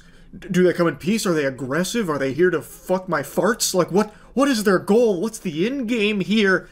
I don't even know where to begin, but if I was to start to spitball some thought experiments, do you think it's a coincidence that the previous sphere goes extremely viral, gets a lot of headlines, and now all of a sudden we're seeing very similar spheres in a very short period of time? Does that not seem like a bit of a coinky-dink? Does that not seem like, you know, something's a little fishy with that? Or I guess it could be a case of like the aliens really enjoyed their stay after being captured by the shirtless dude. So now he, you know, reported back to HQ, and now they're sending all the spring breakers from the cosmos. So now all of them are coming. Maybe, perhaps. Now I'll drop the sarcasm for a second. There are innumerable ways you can fake this kind of footage, but I'm going to go out on a limb and say that it is practical here. I really think they used real props. And someone in the comment section on that subreddit actually did drop a video with a demonstration on how you can easily fake this using a drone and then just some kind of strong fishing line to pick up your homemade DIY sphere. So here in the footage you can see the drone lifting it up, and as it dangles it around, you're going to notice some really uncanny similarities to the Jumbo Sphere video, the way that it just kind of aimlessly moves around. Now, of course, the further the drone gets away, the more you see, but when it's close to the camera, all you can see is the sphere, and it looks like it's flying on its own power, but you know that's not the case here because you've already seen the drone.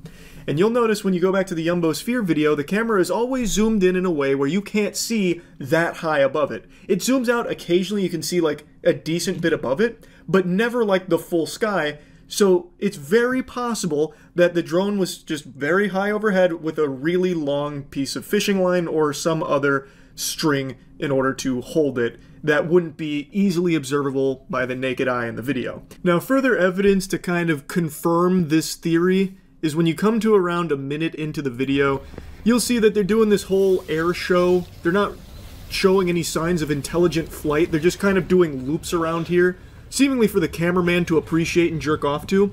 But then at around a minute 13 seconds, as we zoom in here on the Jumbo sphere, you can see it wobbling. Why the fuck would it be wobbling? If this is a spacecraft that is flying under its own power with its own incomprehensible propulsion system, why would it be wobbling? Unless the aliens are just drunk driving, sloshed behind the wheel of this motherfucker, that doesn't check out. However, it would be wobbling if it was being carried by a drone. Now, of course, this isn't the only way to fake this footage. There are tons and tons of ways this could easily be fake. And I think one of the big things that should be setting off a lot of alarm bells in people's brains is how frequently these sphere videos are now popping up because they got so popular with that first one in Colombia. There is now, from yesterday, another sphere spotted in China, and it's exactly the same as the two I just showed you. Well, the one I just showed you and then the one I covered 2 months ago. It is exactly the same. What are the odds that now we have 3 of these videos in such a short period of time, all of identical spacecraft, all doing exactly the same thing of just mindless wandering aimlessly, and nothing comes from that. Nothing at all. Maybe it's because it's bullshit. I'm gonna be real brave here and say I don't think these spheres are actually from, you know, the 9th quadrant of Andromeda, from the pervert cosmic 3-titted aliens out there trying to pay us a visit by, I guess, just in like this stupor, going back and forth over blades of grass in a bunch of different locations across Colombia and in China. I know that sounds crazy for me to say that it's not actually aliens, but I don't think it is. I think these are just easy to do viral videos. You need 3 objects: a drone, fishing line, and then your own little homemade sphere, which you could easily do by gluing 2 fucking dog bowls together if you wanted to. It doesn't even have to be that thorough or convincing. They're not even doing anything remarkable. If they were going like 400 miles per hour back and forth, just zipping and zapping all over the place, that'd be a little harder to explain with the drone theory. But they are going at such a trivial pace, you could outwalk these things. It is clearly for the sake of these videos and nothing else. Put on your thinking caps, I'm begging. These are not aliens. But really good job from the hoaxers that have convinced so many people that they are. Very successful endeavor from them, and I'm sure they made a pretty penny off the viral videos. That's really about it. See ya.